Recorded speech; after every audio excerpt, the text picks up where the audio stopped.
ಸೋಮರುಳಿದು ಚತುರಂಗ ಬಲ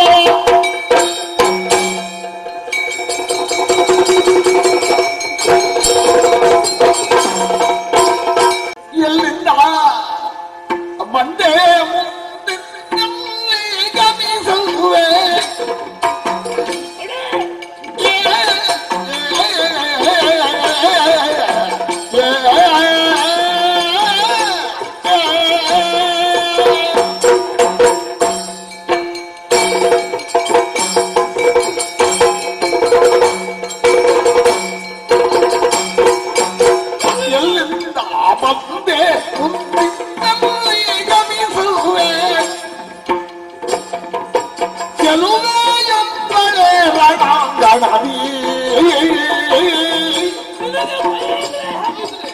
ನಿಲ್ಲಲು ರಾತ್ರಿಯಳು ಮಲ್ಲಯೋಧಗೂ ಭಯ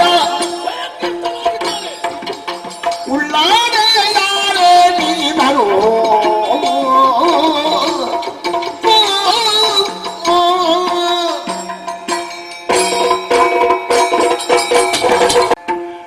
ಶಿರಸದರ ಮಥನದಿ ಹುಟ್ಟಿ ಹರಿಯ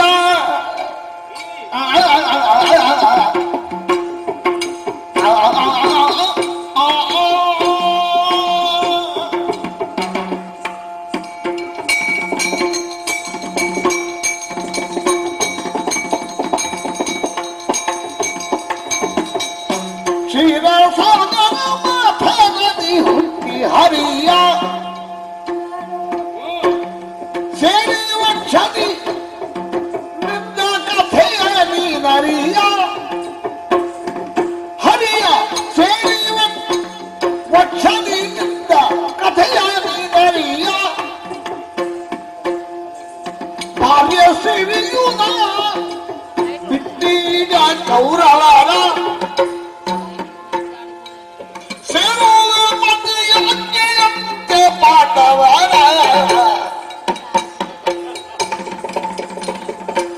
ಕ್ಷೀರಸಾಗರ ಮಥನದಿ ಹುಟ್ಟಿ ಹರಿಯ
ತಲೆದು ನಿಲ್ಲಿಸಿ ರೇಗಿಸುವೆಯ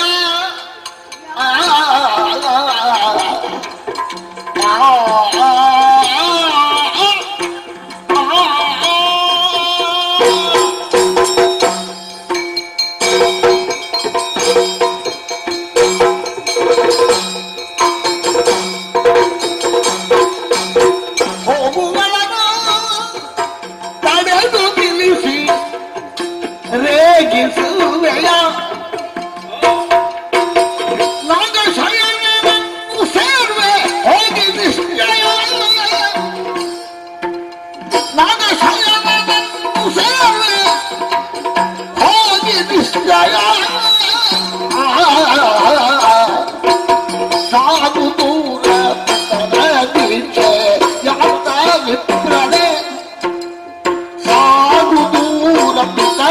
ದೀಕ್ಷೆ ತ್ಯಾಗ ವಿಪ್ರದೆ ಈಗ ಕಾರ್ಯ ಏನೂ ಇಲ್ಲ ನಡೆಯೋ ಬೇಗನೆ ಹೋಗು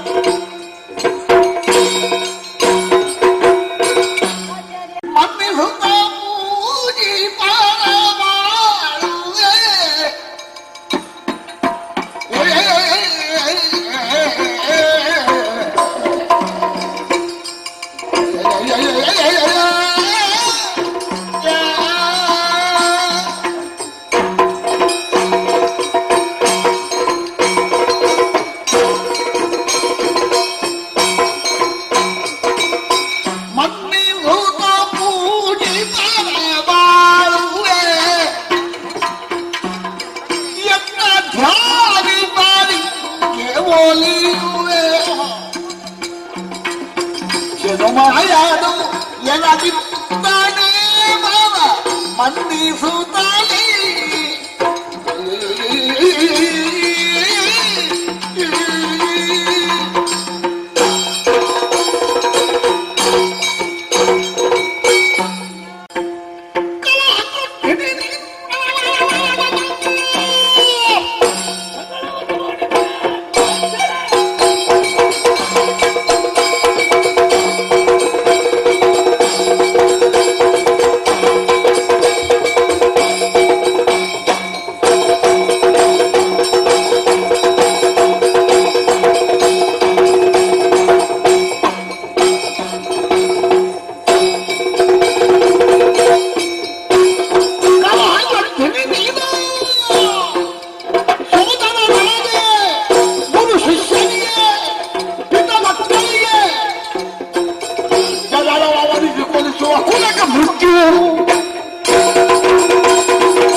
ಸರ್ವ ಕರ್ತಾಧಾರೇನ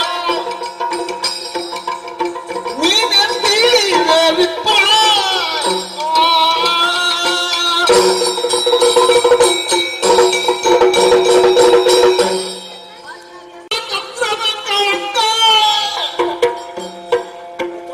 ಅರಿಗೆ ಸುದ ಜಗದ ಮದ ಚಂದ್ರನ ಕಳಂಕ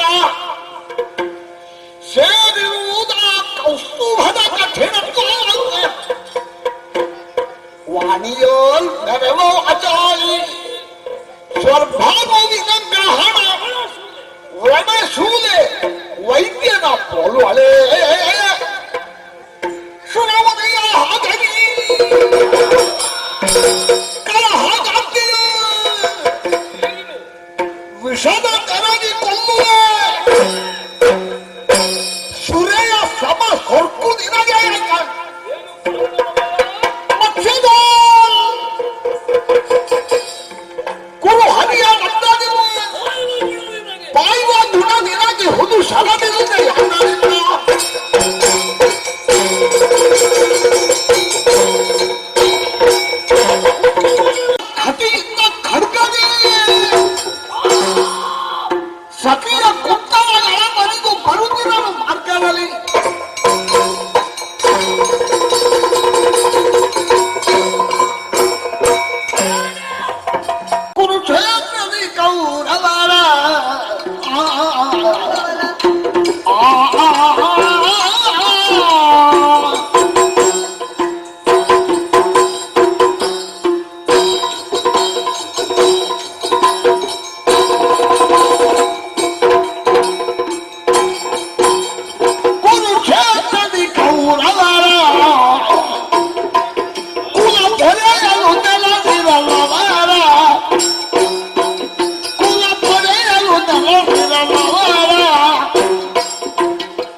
ನನಗೆ ಎನಿಸಿದರು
ಯಕ್ಷಗಾನದ ಛಂದಸ್ಸಿನ ಬಗ್ಗೆ ಒಂದು ತಪಸ್ಸಿನ ರೀತಿಯಲ್ಲಿ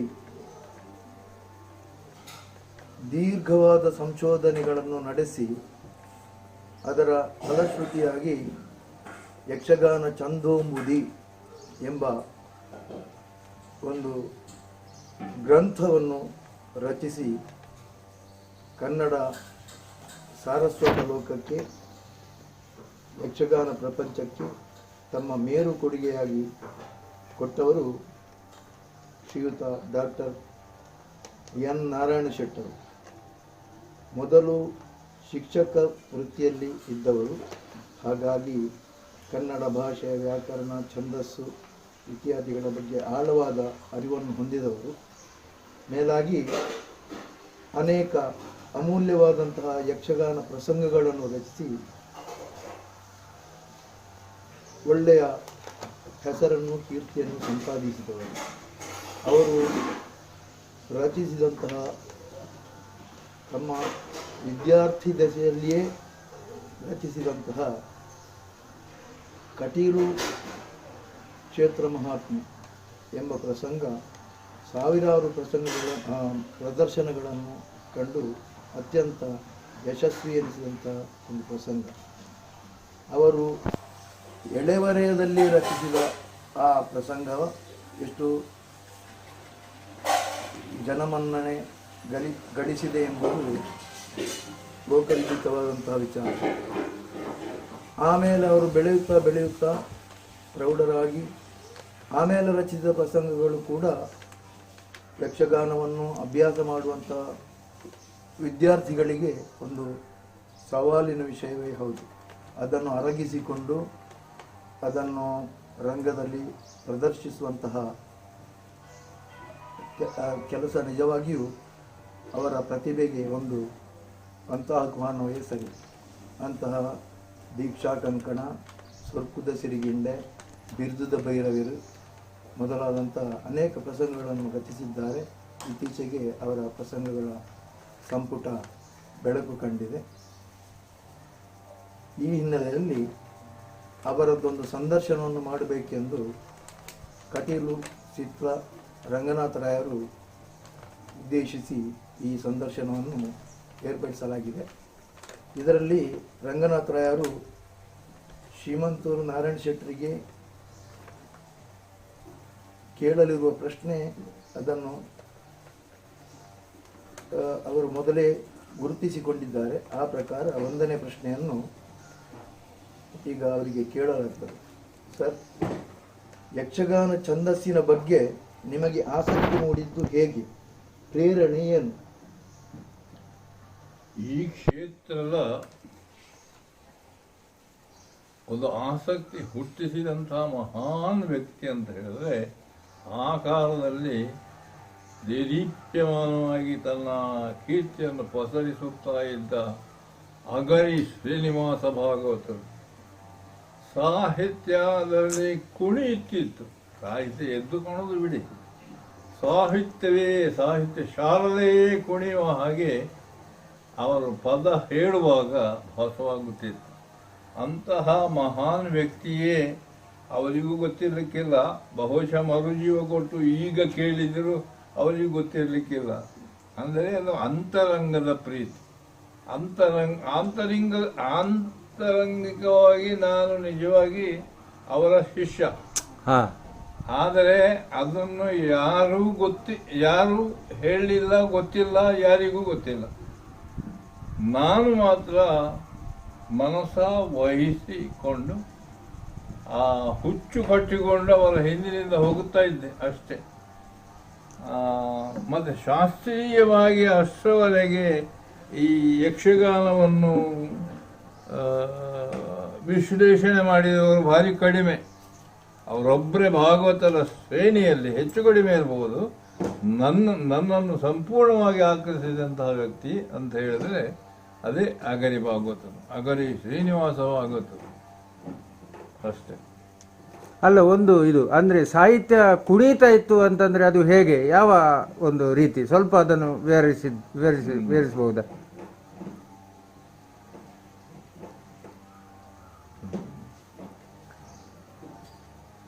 ಯಾರಿ ಒಳ್ಳಮ್ಮ ಬೊಲ್ವಯ್ಯಾರಿ ಆಹಾ ಮಾರನಂಗನೆಯಂತಿಹಳು ಪೋರಿ. ಇಂತಹ ಒಂದು ಪದ ಹೇಳುವಾಗ ಅದು ಪದ್ಯವಾಗಿ ಕಾಣುವುದಿಲ್ಲ. ಲಾಲಿತ್ಯದ ಚೌಕಟ್ಟಿನ ಒಳಗೆ ನಿಲ್ಲಿಸಿದ್ದಂತಹ ಒಂದು ಶಿಲ್ಪ. ಕರೆಕ್ಟ್.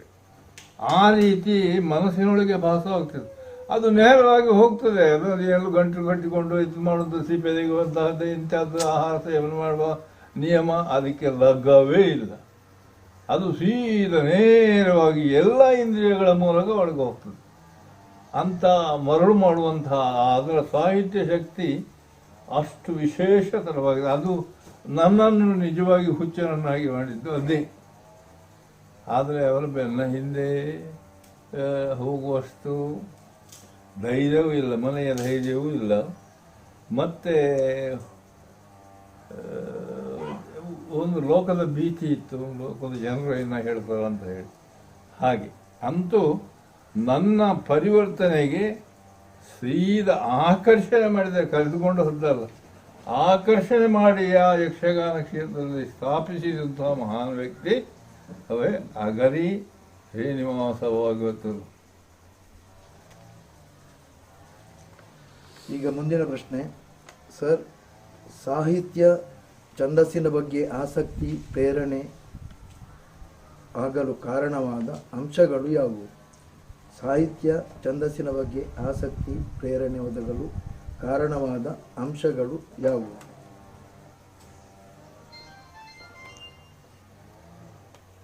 ಮನುಷ್ಯನಿಗೆ ಅವನ ಸ್ವಾಭಾವಿಕವಾದಂತಹ ಸ್ಥಿತಿಯಲ್ಲಿ ಅವ ಕಲಾಜೀವಿಯಾಗಿಯೇ ಇರ್ತಾನೆ, ಮೂರ್ತಿಯಾಗಿಯೇ ಇರ್ತಾನೆ. ಅದೊಂದು ಅತ್ಯಂತ ಜೀವಂತ ಆಗಿರುವಂತಹ ಮೂರ್ತಿ. ಅಂದರೆ ಅದನ್ನು ಬಾಕಿ ಮೂರ್ತಿಗಳು ಹಾಗೆ ಕಾಣ್ತವೆ, ಚಿತ್ರ ಚೆನ್ನಾಗಿ ಕಾಣ್ತದೆ. ಇದು ಹಾಗಲ್ಲ, ಜೀವ ಇರುವಂತಹ ಚಿತ್ರ. ಅದು ನೇರವಾಗಿ ನಮ್ಮಲ್ಲಿ ಸಂಬಂಧ ಹೊಂದಿದೆ. ಅಂತಹ ಒಂದು ಹುಚ್ಚು, ಆ ಹುಚ್ಚನ್ನು ಒಳಗೆ ಆ ಕೆಚ್ಚನ್ನು, ಆ ಹುಚ್ಚನ್ನು ಬೆಳೆಸಿದಂತಹ ಒಂದು ಇದು, ಅದನ್ನು ಹಾಡುವ ರೀತಿ ಅದು ಮನಸ್ಸಿಗೆ ಅತ್ಯಂತ ಹತ್ತಿರ ಆಗಿರಬೇಕು. ಮತ್ತು ಮನಸ್ಸಿನ ಒಳಗೆಯಿಂದ ಹುಟ್ಟಿ ಬರಬೇಕು. ಅಲ್ಲೇ ಜನ್ಮ ತಳೆದು, ಅಲ್ಲೇ ರೂಪ ಪಡೆದು, ಅಲ್ಲಿಂದ ಎದ್ದು ಬಂದು ನಮ್ಮ ಮೇಲೆ ಪರಿಣಾಮ ಬೀರಬೇಕು. ನಮ್ಮ ಮೇಲೆ ಅಂತ ಹೇಳಿದ್ರೆ ಒಬ್ಬರಿಬ್ಬರ ಮೇಲಲ್ಲ, ಇಡೀ ಇದು ಸೇರಿದಂತಹ ಸಮೂಹಕ್ಕೆ ಒಂದು ಸಮೂಹ ಸನ್ನಿಯ ಹಾಗೆ ಒಂದು ಹುಚ್ಚು ಕಟ್ಟಿಸುವಂತಹ ಗುಣ. ಅಂತಹ ಗುಣ ಅದು ನನಗೆ ಗೊತ್ತಿರಲಿಲ್ಲ. ಅನ್ನಷ್ಟೇ ಒಂದು ಏನೋ ಆಗಿ ಎಂಥದ್ದು ಯಾರಿಗೂ ಗೊತ್ತಿಲ್ಲ, ನನಗೂ ಗೊತ್ತಿಲ್ಲ. ನನ್ನನ್ನು ಆ ಕ್ಷೇತ್ರಕ್ಕೆ ಎಳೆದುಕೊಂಡು ಹೋಗಿ ನನ್ನಲ್ಲಿ ಒಂದು ಹೊಸ ಚೈತನ್ಯ ಉಂಟು ಮಾಡಿಸಿದಂತಹ ಒಂದು ಹಾಡುವ ಕ್ರಮ ಅದು ಅಗರಿಯುತ್ತೆ. ಮತ್ತೆ ಬೇರೆಯವರು ಇಷ್ಟವರೆಗೆ ನಾನು ನೋಡಿದೆ. ಅಂದ್ರೆ ಅಲ್ಲಿ ಪ್ರೇರಣೆ ಆಗಿ ಅದೇ ಮುಖ್ಯ ಅಂಶ ನಿಮ್ಗೆ ಈ ಛಂದಸ್ಸಿನ ಬಗ್ಗೆ ಅಥವಾ ಯಕ್ಷಗಾನ ಪ್ರಸಂಗ ಬರೀಲಿಕ್ಕೆ ಹಾ, ಮುಖ್ಯ ಹೌದು. ಪ್ರೇರಣೆಯೇ ಅದು. ಹೌದು. ಹಾ, ಅಲ್ಲಿ ಒಂದು ಶಬ್ದ ಆಚೆ ಈಚೆ ಆದರೂ ಕೂಡ ಆ ಪುಣ್ಯಾತ್ಮ ಅದನ್ನು ಎರಡನೇ ಸರ್ತಿ ಹೇಳುವಾಗ ಅದು ನಮಗೆ ಆ ಶಬ್ದ ನಿಖರವಾಗಿ ನಿಶ್ಚಯವಾಗಿ ಅದು ಅಚ್ಚೊತ್ತುತ್ತದೆ. ಆ ನವನೇ ಆ ಪದ್ಯ. ಅದನ್ನು ಆಕರ್ಷಣೆ ದೊಡ್ಡದು ರಾಗ ಈಗ ಇತ್ಯಾದಿಗಳೆಲ್ಲ ಇರಲಿಕ್ಕೆ ಇಲ್ಲ. ಆದರೆ ಸಾಹಿತ್ಯ ಪ್ರಧಾನವಾದ ಆಕರ್ಷಣೆ ಮತ್ತು ಮಾಧುರ್ಯದಿಂದ ಕೂಡಿದಂಥ ಆ ಒಂದು ಸ್ವರ, ಇದೆಲ್ಲ ಅದು ನನಗೆ ಹೇಳಲಿಕ್ಕೆ ಗೊತ್ತಿರಲಿಕ್ಕಿಲ್ಲ. ಯಾಕಂತ ಹೇಳಿದ್ರೆ ನಾನು ಸಂಗೀತ ಕಲಿತವನೇ ಅಲ್ಲ. ಇಂತಹ ಒಂದು ಮುಗ್ಧನಲ್ಲಿಯೂ ಕೂಡ ಆ ಸಾಹಿತ್ಯದ ಹುಚ್ಚು ಕಟ್ಟಿಸುವಂತಹ ಗುಣ. ಆದರೆ ನಾನು ಒಂದು 2-3 ದಿವಸ ಎಲ್ಲಿಯಾದರೂ ಒತ್ತೊತ್ತಿಗೆ ಕಾರ್ಯಕ್ರಮ ಇರುವಾಗ ಹತ್ತಿರ ಜಾಗ ಆದರೆ ಹೋಗುತ್ತಲೂ ಇದ್ದೆ. ಆದರೆ ಅದರ ಹಿಂದಿನಿಂದಲೇ ಹೋಗುವಂಥ ಅಭ್ಯಾಸ ಇರಲಿಲ್ಲ. ಇಲ್ಲಿ ನಮ್ಮ ಯಕ್ಷಗಾನ ಪತ್ರಿಕೆ ಶುರುವಿಗೆ ಒಂದು ಇತ್ತು. ಯಾವುದು? ನಮ್ಮ ಭಾಗವತರದ್ದು ಕುಬಣೂರಲ್ಲ, ನಮ್ಮ ಕಡತೋಕ ಭಾಗವತರ ಒಂದು ಪತ್ರಿಕೆ ಬಂತು, ಯಕ್ಷಗಾನ. ಅದರಲ್ಲಿ 1-2 ಲೇಖನ ನಾನು ಕೂಡ ಬರೆದಿದ್ದೆ. ಮಹಾನ್ ವ್ಯಕ್ತಿಗಳದ್ದೆಲ್ಲ ಬರ್ತಿತ್ತು. ಆಮೇಲೆ ಅದು ಪತ್ರಿಕೆ ನಿಂತು ಹೋಯಿತು. ಅದರ ಖರ್ಚನ್ನು ಬೆಳೆಸಲಿಕ್ಕೆ ಆಗದೆ, ಅವರು ಇರುವಾಗಲೇ, ಯಾರು ಬಹುಶಃ ಕಡತೋಕ ಇರುವಾಗಲೇ ಪತ್ರಿಕೆ ನಿಂತಿತು. ಆಮೇಲೆ ಒಂದು ಕೆಲವು ವರ್ಷಗಳ ಮೇಲೆ ಪುನಃ ಇನ್ನೊಮ್ಮೆ ಸ್ಥಾಪನೆ ಆಯಿತು. ಅದನ್ನು ಕೃಷ್ಣ ವೈದ್ಯ ಅಂತಲ್ಲ ಯಾರೋ ಒಬ್ರು, ಹೌದು, ಕೃಷ್ಣ ಮುಂದುವರಿಸಿದರು, ಗೋಪಾಲಕೃಷ್ಣ ಕಡತೋಕ ಅವರ ಇವರು. ಹೌದು, ಹೀಗೆಲ್ಲ ಆಗಿ ಸಾಧಾರಣ ಅಗರಿ ಭಾಗವತರ ಸಾಹಿತ್ಯ ಕನ್ನಿಕೆಯನ್ನು ಕೂಡಿಸುವಂತಹ ಶಕ್ತಿ ನಮ್ಮ ಮಯೂರಿ ಕಡತೋಕರಿಗೆ. ಅವರಿಗೆ ಅಗರಿ ಭಾಗವತರಷ್ಟೇ ಸಮರ್ಥವಾದ ರೀತಿಯಲ್ಲಿ ಪದ್ಯ ಹೇಳುವಂತಹ ಕ್ರಮ, ಸಾಹಿತ್ಯವನ್ನೇ ಮುಖ್ಯವಾಗಿ ಹೇಳಿದ ಸರಿ ಗುರುತು ಆಗುವ ಹಾಗೆ ತೋರಿಸುವಂತಹ ಒಂದು ಶಕ್ತಿ ಅದು ಭಾಗವತ ಎಲ್ಲರಿಗೂ ಇರುವುದಿಲ್ಲ. ಕರ್ಕಶ ಶಬ್ದ ಸ್ವರ, ಆ ಸ್ವರ ಇದ್ದವರಿಗೂ ಕೂಡ ಈ ಸಂಪೂರ್ಣವಾಗಿ 100% ಒಲಿಸುವಂತಹ ವಿದ್ಯೆ ಸಾಕಾಗುವುದಿಲ್ಲ. ಆದರೆ ಕಡತೋಕರ ಹಿಂದೆ ಆಗ ಮತ್ತೊಬ್ಬರು ನಮ್ಮ ಇವರಿದ್ದರು, ಮಹಾವಿದ್ವಾಂಸ, ಈಗ ತೀರಿಸೋದು ಅಂತ ಕಾಣ್ತದೆ.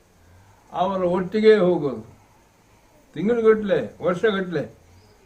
ಯಾರು ಆ ಪುಣ್ಯಾತ್ಮ, ಅವರ ಹೆಸರು ನನಗೆ ಈಗ ನೆನಪು ಬರೋದಿಲ್ಲ.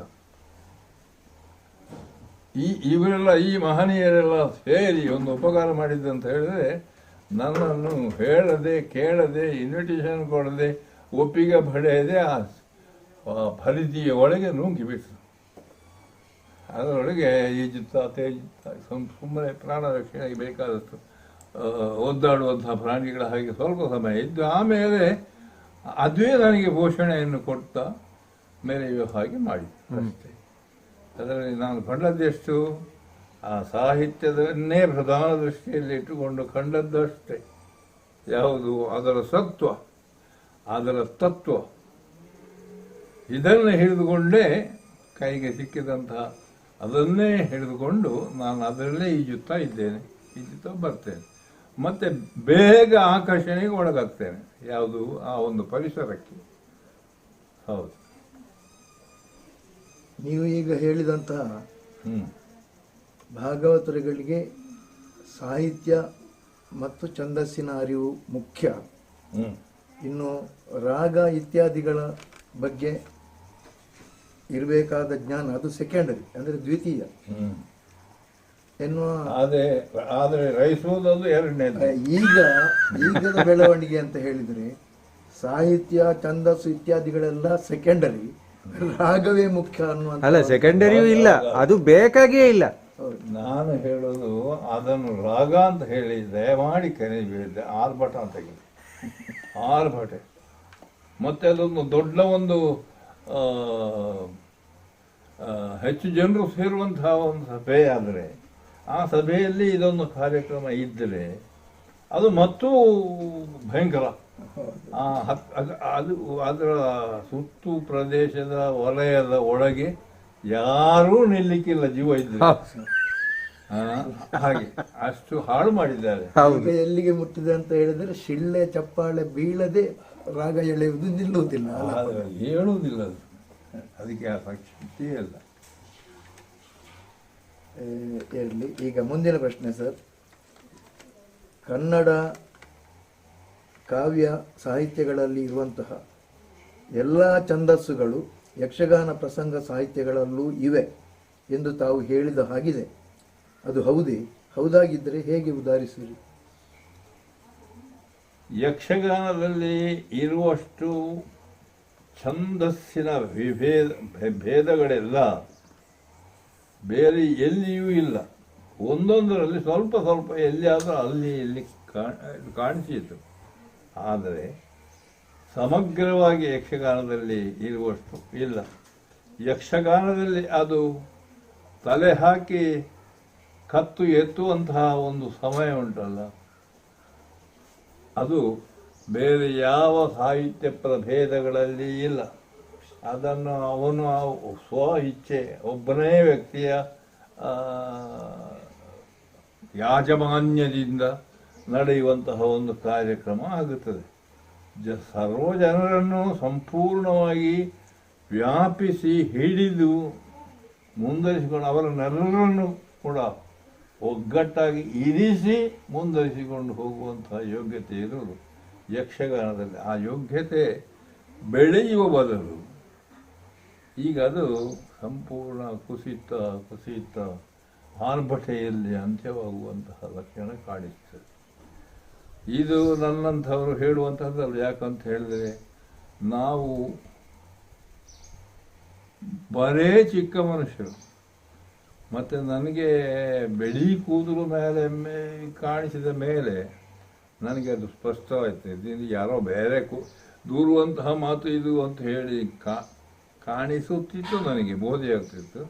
ಆದರೆ ಇದು ಈಗ ಏನಾಗಿದೆ ಅಂತ ಹೇಳಿದ್ರೆ ಬಧಿರತ್ವ ಕೂಡ ಬೇಕಾದಷ್ಟು ಇರುವುದರಿಂದ ಅವರೆಲ್ಲ ಒಟ್ಟುಗೂಡಿ ಏನು ಮಾಡಿದ್ದಾರೆ ಅಂತ ಹೇಳಿ ಅದೇ ಅಷ್ಟು ಆಸಕ್ತಿ ಉಳ್ಳಂತಹ ಈ ಕಲೆಯನ್ನೇ ನಾನು ಅನಾದರದಿಂದ ತಪ್ಪಿಸುವಂತಹ ಸ್ಥಿತಿಗೆ ಬಂದಿದೆ. ಯಾರಲ್ಲಿ ಹೇಳಲಿ ಅಂದರೆ ಇಲ್ಲಿ ಯಕ್ಷಗಾನದಲ್ಲಿ ಎಲ್ಲವರೂ ಕೂಡ ಪಂಡಿತರೆ.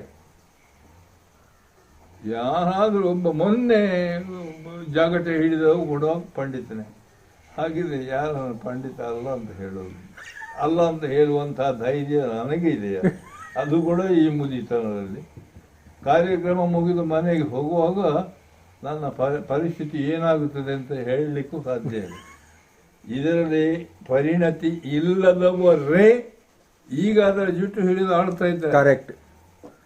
ಆದ್ದರಿಂದ ನಾವು ದೂರದಿಂದ ಹೋಗಿ ನೋಡಿ ಏನಾದರೂ ಸುಧಾರಣೆ ಆಗಿದ್ರೆ ಆ ಅಂಶವನ್ನು ಮಾತ್ರ ನೋಡಿ ಸೀದಾ ಎದ್ಕೊಂಡು ಮನೆಗೆ ಬರಬೇಕು. ಆ ಸ್ಥಿತಿಯ ಒಂದು ಕೊನೆಯ ಹಂತದ ಆ ಸ್ಥಿತಿಯ ಅದಕ್ಕೆ ನಾನು ಈಗ ಹೋಗಿ ಮುಟ್ಟಿದ್ದೇನೆ. ತಮ್ಮ ಅಭಿಪ್ರಾಯ, ತಮ್ಮ ಅನುಭವದ ಪ್ರಕಾರ ಕನ್ನಡ ಸಾಹಿತ್ಯದಲ್ಲಿರುವ ಛಂದೋ ವೈವಿಧ್ಯಕ್ಕಿಂತಲೂ ಯಕ್ಷಗಾನದಲ್ಲಿ ವಿಪುಲವಾದಂತಹ ಛಂದಸ್ಸಿನ ಬೆಳೆ ಇದೆ ಅಂತ ತಾವು ಹೇಳ್ತೀರಿ. ಇಷ್ಟೆಲ್ಲ ಕೃಷಿ ಯಕ್ಷಗಾನ ಪ್ರಸಂಗ ಸಾಹಿತ್ಯದಲ್ಲಿ ಮಾಡಿದ್ರು ಸಾಹಿತ್ಯ ವಲಯದಲ್ಲಿ ಇದನ್ನು ಒಂದು ಶಿಷ್ಟ ವರ್ಗಕ್ಕೆ ಸೇರಿಸದೆ, ಅಂದರೆ ಕನ್ನಡ ಸಾಹಿತ್ಯಕ್ಕೆ ಸಮಾನವಾದಂತಹ ಪಂಕ್ತಿಯಲ್ಲಿ ಇರಿಸದೆ ಅಡ್ಡ ಪಂಕ್ತಿಯಲ್ಲಿ ಇರಿಸಿದ್ದಾರೆ ಅನ್ನುವಂತಹ ಒಂದು ಭಾವನೆ ಬರುವುದಿಲ್ಲ? ಭಾವನೆ ಬಂದು ಈ ನೊಂದು ಪಾಪ ಕೆಲವಾರು ಮಂದಿ ಪ್ರಾಣ ಇದು ಆಹುತಿ ಕೊಟ್ಟು ಕೂಡ ಆಗಿದೆ. ಇದು ಒಂದು ವರ್ಗ ಉಂಟು, ಎಲ್ಲರೂ ಜೊತೆಯಲ್ಲಿ ಇಡೀ ಸಭೆ ಚಪ್ಪಾಳೆ ಹೊಡೆಯುವಾಗ ನಾನು ಬೆಳೆದಷ್ಟೇ. ಯಾಕೆ ಬೆಳೆದಂತೆ ನನಗೆ ಗೊತ್ತಿರಬೇಕಾಗಿಲ್ಲ. ಹಾಗೆ ಆಗಿದೆ ಈಗ ಪರಿಸ್ಥಿತಿ. ಹಾಗಿರುವಾಗ ನಾನು ಮೊದಲು ಹೇಳಿದಂತಹ ಮಾತನ್ನು ಈಗ ಹೇಳಿದರೆ ನಿಮ್ಮಲ್ಲಿ ಹೇಳುವುದು, ಸಭೆಯಲ್ಲಿ ಹೇಳಿದರೆ ಡೇಂಜರ್. ಅಂತಹ ಪರಿಸ್ಥಿತಿಗೆ ಬಂದಿದೆ. ಇಲ್ಲಿ ನನ್ನ ಒಂದು ಸಣ್ಣ ಪ್ರಶ್ನೆ ಉಂಟು. ಪ್ರಶ್ನೆ ಹಾಕಿ. ಈಗ ನೋಡಿ, ಕನ್ನಡ ಸಾಹಿತ್ಯ ಯಾವುದು, ಹಳೆಗನ್ನಡ, ನಡುಗನ್ನಡ, ಹೊಸಗನ್ನಡ, ಯಾವುದೇ ಸಾಹಿತ್ಯ ಪ್ರಕಾರಗಳು ಬೆಳೆದು ಬರುತ್ತಾ ಇರುವಾಗ ಆ ಕಾಲದ ಸಮಕಾಲೀನ ಪರಿಸ್ಥಿತಿಯ ಬಗ್ಗೆ ಬಹಳಷ್ಟು ಆಳವಾದಂತಹ ಬೆಳಕನ್ನು ಚೆಲ್ಲುವ ಪ್ರಯತ್ನವನ್ನು ಆ ಸಾಹಿತ್ಯಗಳು ಮಾಡಿವೆ, ಆಯ್ತಾ. ಆದರೆ ನಮ್ಮ ಯಕ್ಷಗಾನ ಪ್ರಸಂಗ ಸಾಹಿತ್ಯದಲ್ಲಿ ಕೇವಲ ಒಂದು ಭಕ್ತಿ ಅಥವಾ ಒಂದು ಯಾವುದೋ ಒಂದು ದೇವರ ಶ್ರೇಷ್ಠತೆ ಅಥವಾ ಯಾವುದೋ ಒಂದು ನೀತಿಯ ಮೌಲ್ಯದ ಪ್ರತಿಪಾದನೆ ಇಷ್ಟಕ್ಕೆ ಸೀಮಿತವಾಗುತ್ತಾ ಆಗಿನ ಕಾಲದ ಸಾಮಾಜಿಕ ಸ್ಥಿತಿಗತಿಗಳ ಬಗ್ಗೆ ಬೆಳಕು ಚೆಲ್ಲದೇ ಇರುವಂತಹ ಒಂದು ಏನು ರೀತಿ ಉಂಟು, ಅದರಿಂದಾಗಿ ಅದು ಕನ್ನಡದ ಸಾಹಿತ್ಯದ ಮುಖ್ಯವಾಹಿನಿಗೆ ಸೇರದೇ ಇರುವ ಕಾರಣ ಇದ್ದಿರಬಹುದೇ? ಯಾವ ಕಾರಣದಿಂದ ಅಂದ್ರೆ ಈಗ ಪಂಪ ರನ್ನರ ಕಾಲದ ಆಗಿನ ಜನಜೀವನವನ್ನು ಅವರ ಕೃತಿಗಳಿಂದ ನಾವು ಅರಿತುಕೊಳ್ಳಬಹುದು. ಈಗ ಪಾರ್ಥಿಸುಬ್ಬನದ್ದು ಅಥವಾ ಯಾರು ಇನ್ನು ಹಳೆಯ ಯಾವುದೇ ಒಬ್ಬ ಪ್ರಸಂಗಕರ್ತರ ಪ್ರಸಂಗಗಳಿಂದ ಆಗಿನ ಕಾಲದ ಜನಜೀವನವನ್ನು ತಿಳಿದುಕೊಳ್ಳಿಕ್ಕೆ ಸಾಧ್ಯ ಆಗ್ತಾ ಉಂಟಾ? ಸಾಧ್ಯ ಉಂಟಲ್ಲ, ಸಾಧ್ಯ ಉಂಟು. ಉಂಟು. ಓ, ಯಾಕಂತ ಹೇಳಿದ್ರೆ ಸಂಪೂರ್ಣವಾಗಿ ಅಲ್ಲ, ಅದೇ ಇದು ಇದೇ ಅದು ಅಂತಲ್ಲ, ಆಂಶಿಕವಾಗಿ ನಮ್ಮ ಪೂರ್ವಿಕರಿಂದ ಇದು ಹಿಡ್ಕೊಂಡು ಬಂದಂತಹ ಇದು ಜಾನಪದೀಯವಾದಂತಹ ಮಟ್ಟು ಅದು ಯಕ್ಷಗಾನದಲ್ಲಿ ಈಗಲೂ ಇದೆ. ಮುಂಚಿನಿಂದಲೂ ಇರುವುದರಿಂದಲೇ ಜನಗಳಿಗೆ ಆಕರ್ಷಣೆ ಬಂದದ್ದು. ಯಾಕಂತ ಹೇಳಿದರೆ ಅದೇ ಪರಿಕರಗಳ ಆಧಾರದಿಂದ ಆ ಕಲೆಯನ್ನು ಆರಾಧಿಸಲಿಕ್ಕೆ ಶುರು ಮಾಡಿದ್ದಲ್ಲ. ಆದ್ದರಿಂದ ಅದಕ್ಕೂ ಇದಕ್ಕೂ ಸಂಬಂಧ ಇದೆ. ಅಂದ್ರೆ ಆಗಿನ ಕಾಲದ ಜನಜೀವನವನ್ನು ಪ್ರಸಂಗದಿಂದಲೂ ನಾವು ತಿಳಿದುಕೊಳ್ಳಲಿಕ್ಕೆ ಬರ್ತದೆ. ಸ್ವಲ್ಪ ಅದು ಭಾರಿ ಸ್ವಲ್ಪ ಊಹನ ಶಕ್ತಿ ಸ್ವಲ್ಪ ಗಟ್ಟಿ ಇರ್ಬೇಕು. ಹೌದು, ಹತ್ತಿರದಲ್ಲೇ ಇದ್ದ ಬದಿಯಲ್ಲೇ ಇದ್ದದ್ದನ್ನು ಒರೆಸಿಕೊಂಡು ಹೋದ್ರು ಅರ್ಥ ಆಗದಂತಹ ಪರಿಸ್ಥಿತಿ ಆದ್ರೆ ಆಗ್ಲಿಕ್ಕಿಲ್ಲ. ಸರಿ ಸರಿ. ಅಂತೂ ಮುಂಚಿನಷ್ಟು ಇಲ್ಲ, ಅಂಟಿಕೊಳ್ಳುವಂತಹ ಒಂದು ಇದು ಆರಂಭದಲ್ಲಿದ್ದಷ್ಟು ಇಲ್ಲ. ಮತ್ತೆ ಈಗ ಆರಂಭದಲ್ಲಿ ಯಾವ ಯಾವ ಮಟ್ಟುಗಳು ಛಂದಸ್ಸುಗಳು ಇದ್ವೋ ಅದನ್ನು ಜನಗಳು ಹೇಗೆ ಸ್ವೀಕರಿಸುತ್ತಿದ್ರು, ಬಹಳ ಎಂಥದ್ದು ತೀವ್ರವಾಗಿ ಒಡನಾಟ ಇದರಿಂದಾಗಿ ಅದರ ಒಟ್ಟಿಗೆ ಬೆರೆತು ಯಕ್ಷಗಾನವನ್ನು ಅವರು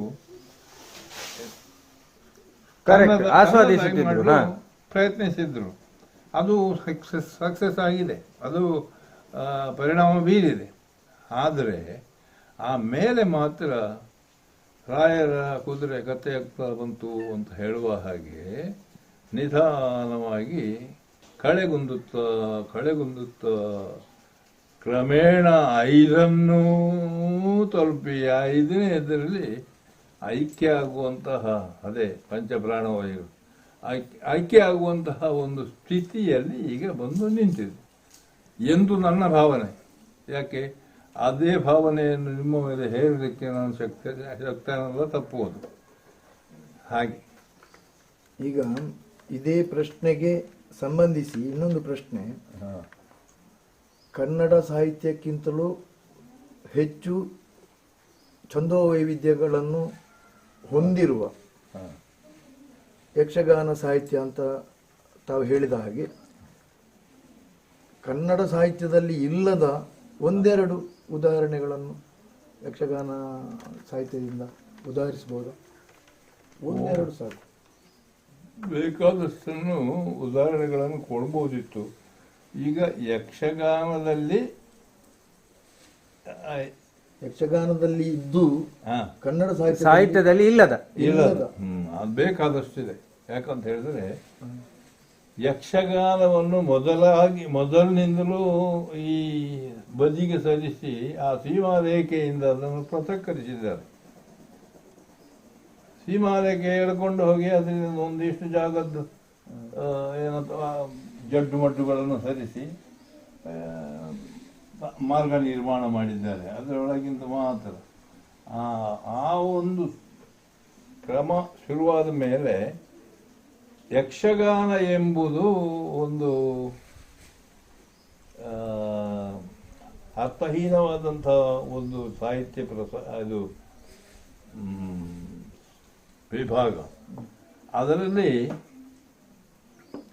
ಹೊಸತು ಏನೂ ಇಲ್ಲ, ಯಕ್ಷಗಾನವೇ ಇರುವುದು. ಯಕ್ಷಗಾನದಲ್ಲಿ ಪುನಃ ಸುಧಾರಣೆ ಮಾಡಿ ಅದನ್ನು ಪುನಃ ನಾವು ಶುದ್ಧೀಕರಿಸಿದ್ದೇವೆ ಎಂಬ ಒಂದು ಉದಾಹರಣೆಯನ್ನು ಕೊಡಲಿಕ್ಕೆ ಬೇಕಾಗಿ ಅದರಲ್ಲಿ ಏನೇನೋ ಮಾಡಿದ್ದಾರೆ. ಆದರೆ ಅದು ಒಂದೂ ಸರಿ ಇಲ್ಲ. ಈಗ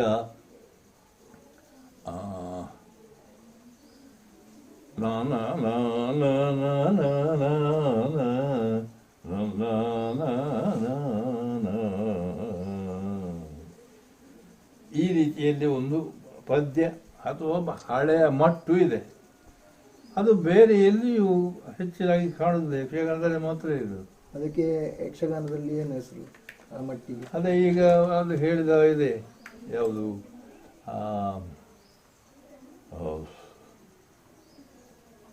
ನೋಡಿ, ಇದೊಂದು ಸರಿ. ಈಗ ಮನವು ವಂಚಿಪುದಲ್ಲ, ಮಿಕ್ಕ ನರರಿಗಂತಹುದೋ ಶಂಕರ ಬಲ್ಲ. ಯಾರಿವಳ ಮಮ ಬಲ್ವಯ್ಯಾರಿ, ಆಹಾ ಮಾರ ನಂಗನೆಯಂತೆ ಹೇಳು ಪೋರಿ. ನಾನು ಸರ್ವವನ್ನು ತೊರೆದೆ, ಸ್ತ್ರೀಯರನ್ನು ದೃಷ್ಟಿಸಿ ನೋಡಬಾರದು, ಅದು ಪಾಪ ಅಂತ ಹೇಳುವಂತಹ ಒಂದು ಮಾತನ್ನು ಕೇಳಿದೆ, ಅದನ್ನು ಪಾಲಿಸಿದೆ, ಅದಕ್ಕೆ ಅನುಕೂಲವಾಗಲೆಂದು ಕಾನನವನ್ನು ಹೋಗಿ ಇಲ್ಲಿ ಬಂದಿದ್ದೇನೆ. ಸರಿ, ಈಗ ಮನವು ವಂಚಿಪುದಲ್ಲ, ಮಿಕ್ಕ ನರರಿಗೆಂತಹುದು ಶಂಕರ ಬಲ್ಲ. ಮುದ್ದಣನ ಕವಿತೆ ಇದು. ಇದರಲ್ಲಿ ಏನು, ಅದನ್ನು ಅನುಸರಿಸಿಕೊಂಡು ಹೋಗುವಂಥ ಕ್ರಮವೂ ಸರಿ ಇಲ್ಲ. ಇದೇ ರೀತಿಯಲ್ಲಿ ಭಾಗವತ ಹೇಳಬೇಕಾಗಿಲ್ಲ. ಅಲ್ಲಲ್ಲ, ನಾನು ಹೇಳಿದ್ದು ಈ ಮಟ್ಟು ಅಥವಾ ಈ ಛಂದೋ ವೈವಿಧ್ಯ. ಹೌದು, ಅದು ಕನ್ನಡದ ಹಳೆಯ ಸಾಹಿತ್ಯದಲ್ಲಿ ಎಲ್ಲೂ ಬರಲಿಲ್ವೇ? ಉಂಟಲ್ಲ, ಉಂಟಲ್ಲ. ಅದೇ ಅಲ್ಲಿ ಕನ್ನಡದ ಶಿಷ್ಟ ಸಾಹಿತ್ಯ ಅಂತ ಯಾವುದನ್ನು ಈಗ ಅವರು ಪರಿಗಣಿಸಿದ್ದಾರೋ ಅಲ್ಲಿ ಇಲ್ಲದ ಯಕ್ಷಗಾನದಲ್ಲಿ ಮಾತ್ರ ಇರುವ ಛಂದಸ್ಸು, ಕೆಲವು ಛಂದಸ್ಸಿನ ಕೆಲವು ಉದಾಹರಣೆ ಹೇಳುವುದ? ಮೊನ್ನೆ ಈ ಪ್ರಿಂಟ್ ಆಗಿ ಬಹಿರಂಗಪಡಿಸಿದಂತಹ ಮತ್ತೊಂದು ಪ್ರಸಂಗ ಮೊನ್ನೆ ಇಲ್ಲಿ ತಯಾರಾದ್ದು. ಅದರಲ್ಲಿ ಒಂದು ಬೇಕಾದಷ್ಟು ಇದನ್ನು ಉದಾಹರಣೆಯನ್ನು ಕೊಟ್ಟಿದೆ. ಇಂಥ ನೀವು ಕೇಳಿದಂಥದ್ದು ಯಾವುದದು? ದೀಕ್ಷಾ ಅಂಕಣ. ಅದರಲ್ಲಿ ಎಷ್ಟು ಆ ಪದ್ಯವನ್ನೇ ಒಂದು ಎಲ್ಲವನ್ನು ಹೇಳಿದರೆ ಅವು ಎಂಥ ಭಾಗವತ ಆದರೂ ಕೂಡ ಚೈತನ್ಯ ಪೂರ್ಣವಾದಂತಹ ಒಬ್ಬ ವಿದ್ವಾಂಸನಾಗ್ತಾನೆ, ಎನಿಸಲ್ಪಡ್ತಾನೆ.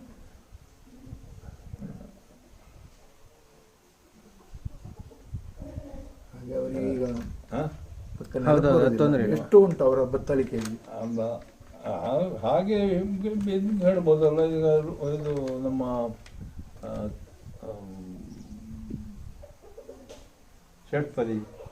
ಷಟ್ಪದಿ ನೋಡಿ, ಮೊನ್ನೆ ನಾನು ಹೇಳಿದೆ, ಆ ಷಟ್ಪದಿ ಎಂಬ ಹೆಸರೇ ಇಲ್ಲ ಈಗ. ಯಾವ ಯಕ್ಷಗಾನದ ಕಲಾವಿದರನ್ನು ಭಾಗವತರನ್ನು ಹೇಳಿದರೂ ಇಲ್ವೇ ಇಲ್ಲ. ನೋಡಿ, ರುದ್ರ ಷಡ್ಪದ, ಷಡ್ಪದಿ ಅಂತ ಹೇಳಿದರೆ ಮಾತ್ರಗಣ, ಷಡ್ಪದ ಅಂತ ಹೇಳಿದರೆ ಅದು ಅಂಶಗಣದಿಂದ ಅಂತ ಹೇಳಿ. ಈಗ ಇದು ಷಡ್ಪದ, ಷಡ್ಪದಿ ಎಲ್ಲ ಹೆಚ್ಚಿನ ಅಂಶ ಗೊತ್ತಿದೆ ನಮಗೆ. ಹೌದು, ಅಂದ್ರೆ ಎಲ್ಲರಿಗಲ್ಲ, ಕೆಲವರಿಗೆ. ಹೌದು, ಕರೆಕ್ಟ್. ಷಡ್ಪದ ಗೊತ್ತಿಲ್ಲ. ಈಗ ನೋಡಿ, ಅದೇ ಮೊನ್ನೆ ನಾನು ಇದೆಲ್ಲ ಹೇಳಿದ್ದು ಪದ್ಯ, ಸೃಷ್ಟಿ ಜಾತೆ ನಿನ್ನ ಮಕ್ಕಳ್ ಪುಟ್ಟಿದ ಲಗ್ನದ ಗುಣದಿ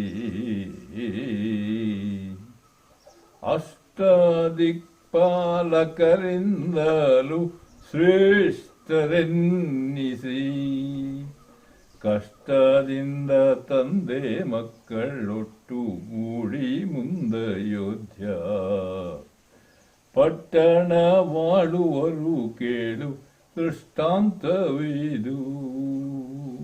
ಒಂದು ಷಟ್ಪದ ಆಯ್ತು. ಎಂಡ ಎಡ್ತಿ ಕನ್ನಡ ಪದಗಳು ಅಂದರ್ ರತ್ನಂಗ್ ಪ್ರಾಣ. ಇದು ರುದ್ರ ಹೇಳ್ಬೋದು ಭಾಗ. ರುದ್ರದಿದೆ ಪ್ರಭೇದ.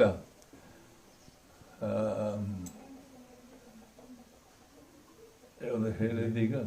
ಹೆಂಡ ಹೆಂಡತಿ ಎಂಡ ಎಡ್ತಿ ಕನ್ನಡ ಪದಗಳು ಅಂದರ್ ರತ್ನಂಗ್ ಪ್ರಾಣ.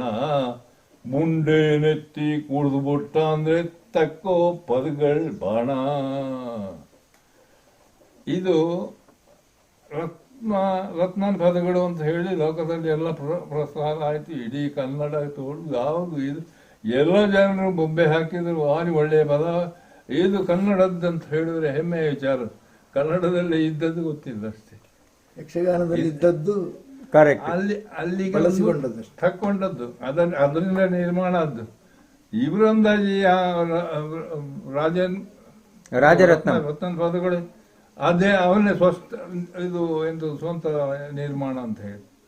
ಹಾಗಿದ್ರೆ ನಾವು ಏನು ಮಾಡ್ತೇವೆ ಈಗ? ಚಿಕ್ಕ ಪ್ರಾಯದ ಬಾಲೆ ಚದುರೆ ನಿನ್ನಂಗಾಂಗ ಮರೆಯುವುದೇ ಮದ ಉಕ್ಕಿ ಬರುತ್ತಲೀ ದೇವಾರನ ಮದದಾನೆ ಮರೆಯುವುದೇನೆ.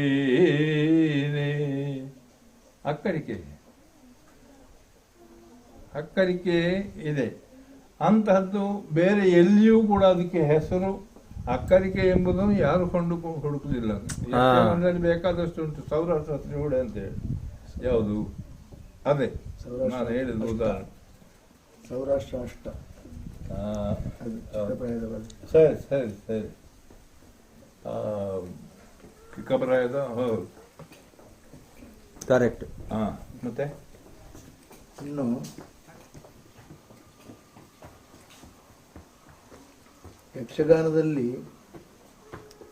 ಯಕ್ಷಗಾನ ಪ್ರಸಂಗ ಸಾಹಿತ್ಯದಲ್ಲಿ ಪ್ರಾಸಗಳಿಗೆ ಪ್ರಾಶಸ್ತ್ಯ ಹೆಚ್ಚು. ಪ್ರಾಸ ಬಿಟ್ಟು ಯಾವ ರಚನೆಯೂ ಇಲ್ಲ. ಅಂದರೆ ಕನ್ನಡದ ಹಿಂದಿನ ಕಾವ್ಯಗಳಲ್ಲಿ ಎಲ್ಲ ಪ್ರಾಸ ಬಳಕೆ ಇತ್ತು. ಈಗ ಮುಂದುವರಿದಂತೆ ನವೋದಯ ನವ್ಯ ಎಲ್ಲ ಆಗಿ ಈಗ ಕವಿತೆಗಳು ಬರಲಿಕ್ಕೆ ಶುರುವಾಗಿದೆ. ಅದರಲ್ಲಿ ಪ್ರಾಸವನ್ನು ಬಿಟ್ಟಿದ್ದಾರೆ. ಯಕ್ಷಗಾನಕ್ಕೆ ಪ್ರಾಸ ಅಷ್ಟೊಂದು ಅಗತ್ಯವ? ಯಕ್ಷಗಾನ ಪ್ರಾಸದಿಂದಲೇ ಅದಕ್ಕೆ ಈಗ ಸಿಕ್ಕುವಂತಹ ಮಾನ ಸಿಗ್ತಾ ಇದೆ. ಅದರ ಮಾನ ಸಿಕ್ಕಬೇಕಿದ್ರೆ, ಇಲ್ಲದಿದ್ದರೆ ನಮ್ಮ ದೇಶಿ ವರ್ಗಕ್ಕೆ ಸೇರಿದಂತಹ ಪದ್ಯಗಳ ಸಾಲಿಗೆ ಅದನ್ನು ಸೇರಿಸಬೇಕಾಗ್ತದೆ. ಅಲ್ಲ, ನಾನು ಕೇಳಿದ್ದು ಈಗ ಆಧುನಿಕ ಸಾಹಿತಿಗಳೆಲ್ಲ ಪ್ರಾಸವನ್ನು ಬಿಟ್ಟದ್ದು ಯಾಕೆ ಅಂತ ಹೇಳಿದರೆ ಅದು ಕೃತಕವಾಗ್ತದೆ ಎನ್ನುವುದು ಒಂದು ದೃಷ್ಟಿ.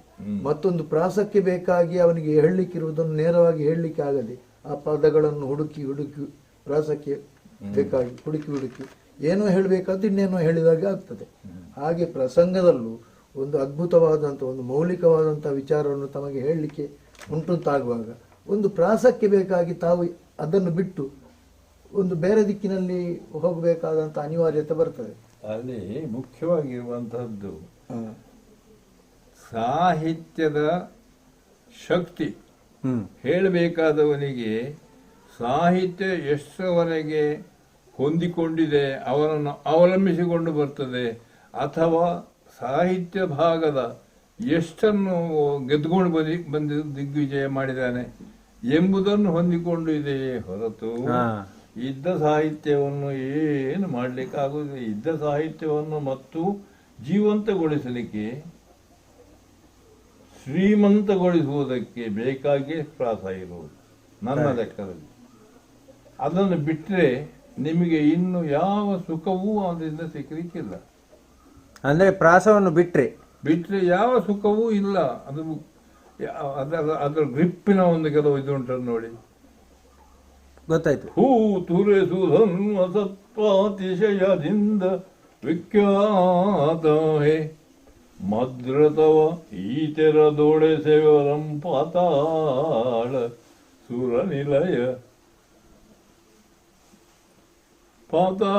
ಸುರನಿಲಯ ಭೂತಳ ಪಟುಭಟ ವ್ರಾತದೊಳು ಕಾಣೆ ನಿನ್ನು ನೀತರಳನ ಹೇ. ಇದು ಪದ್ಯ.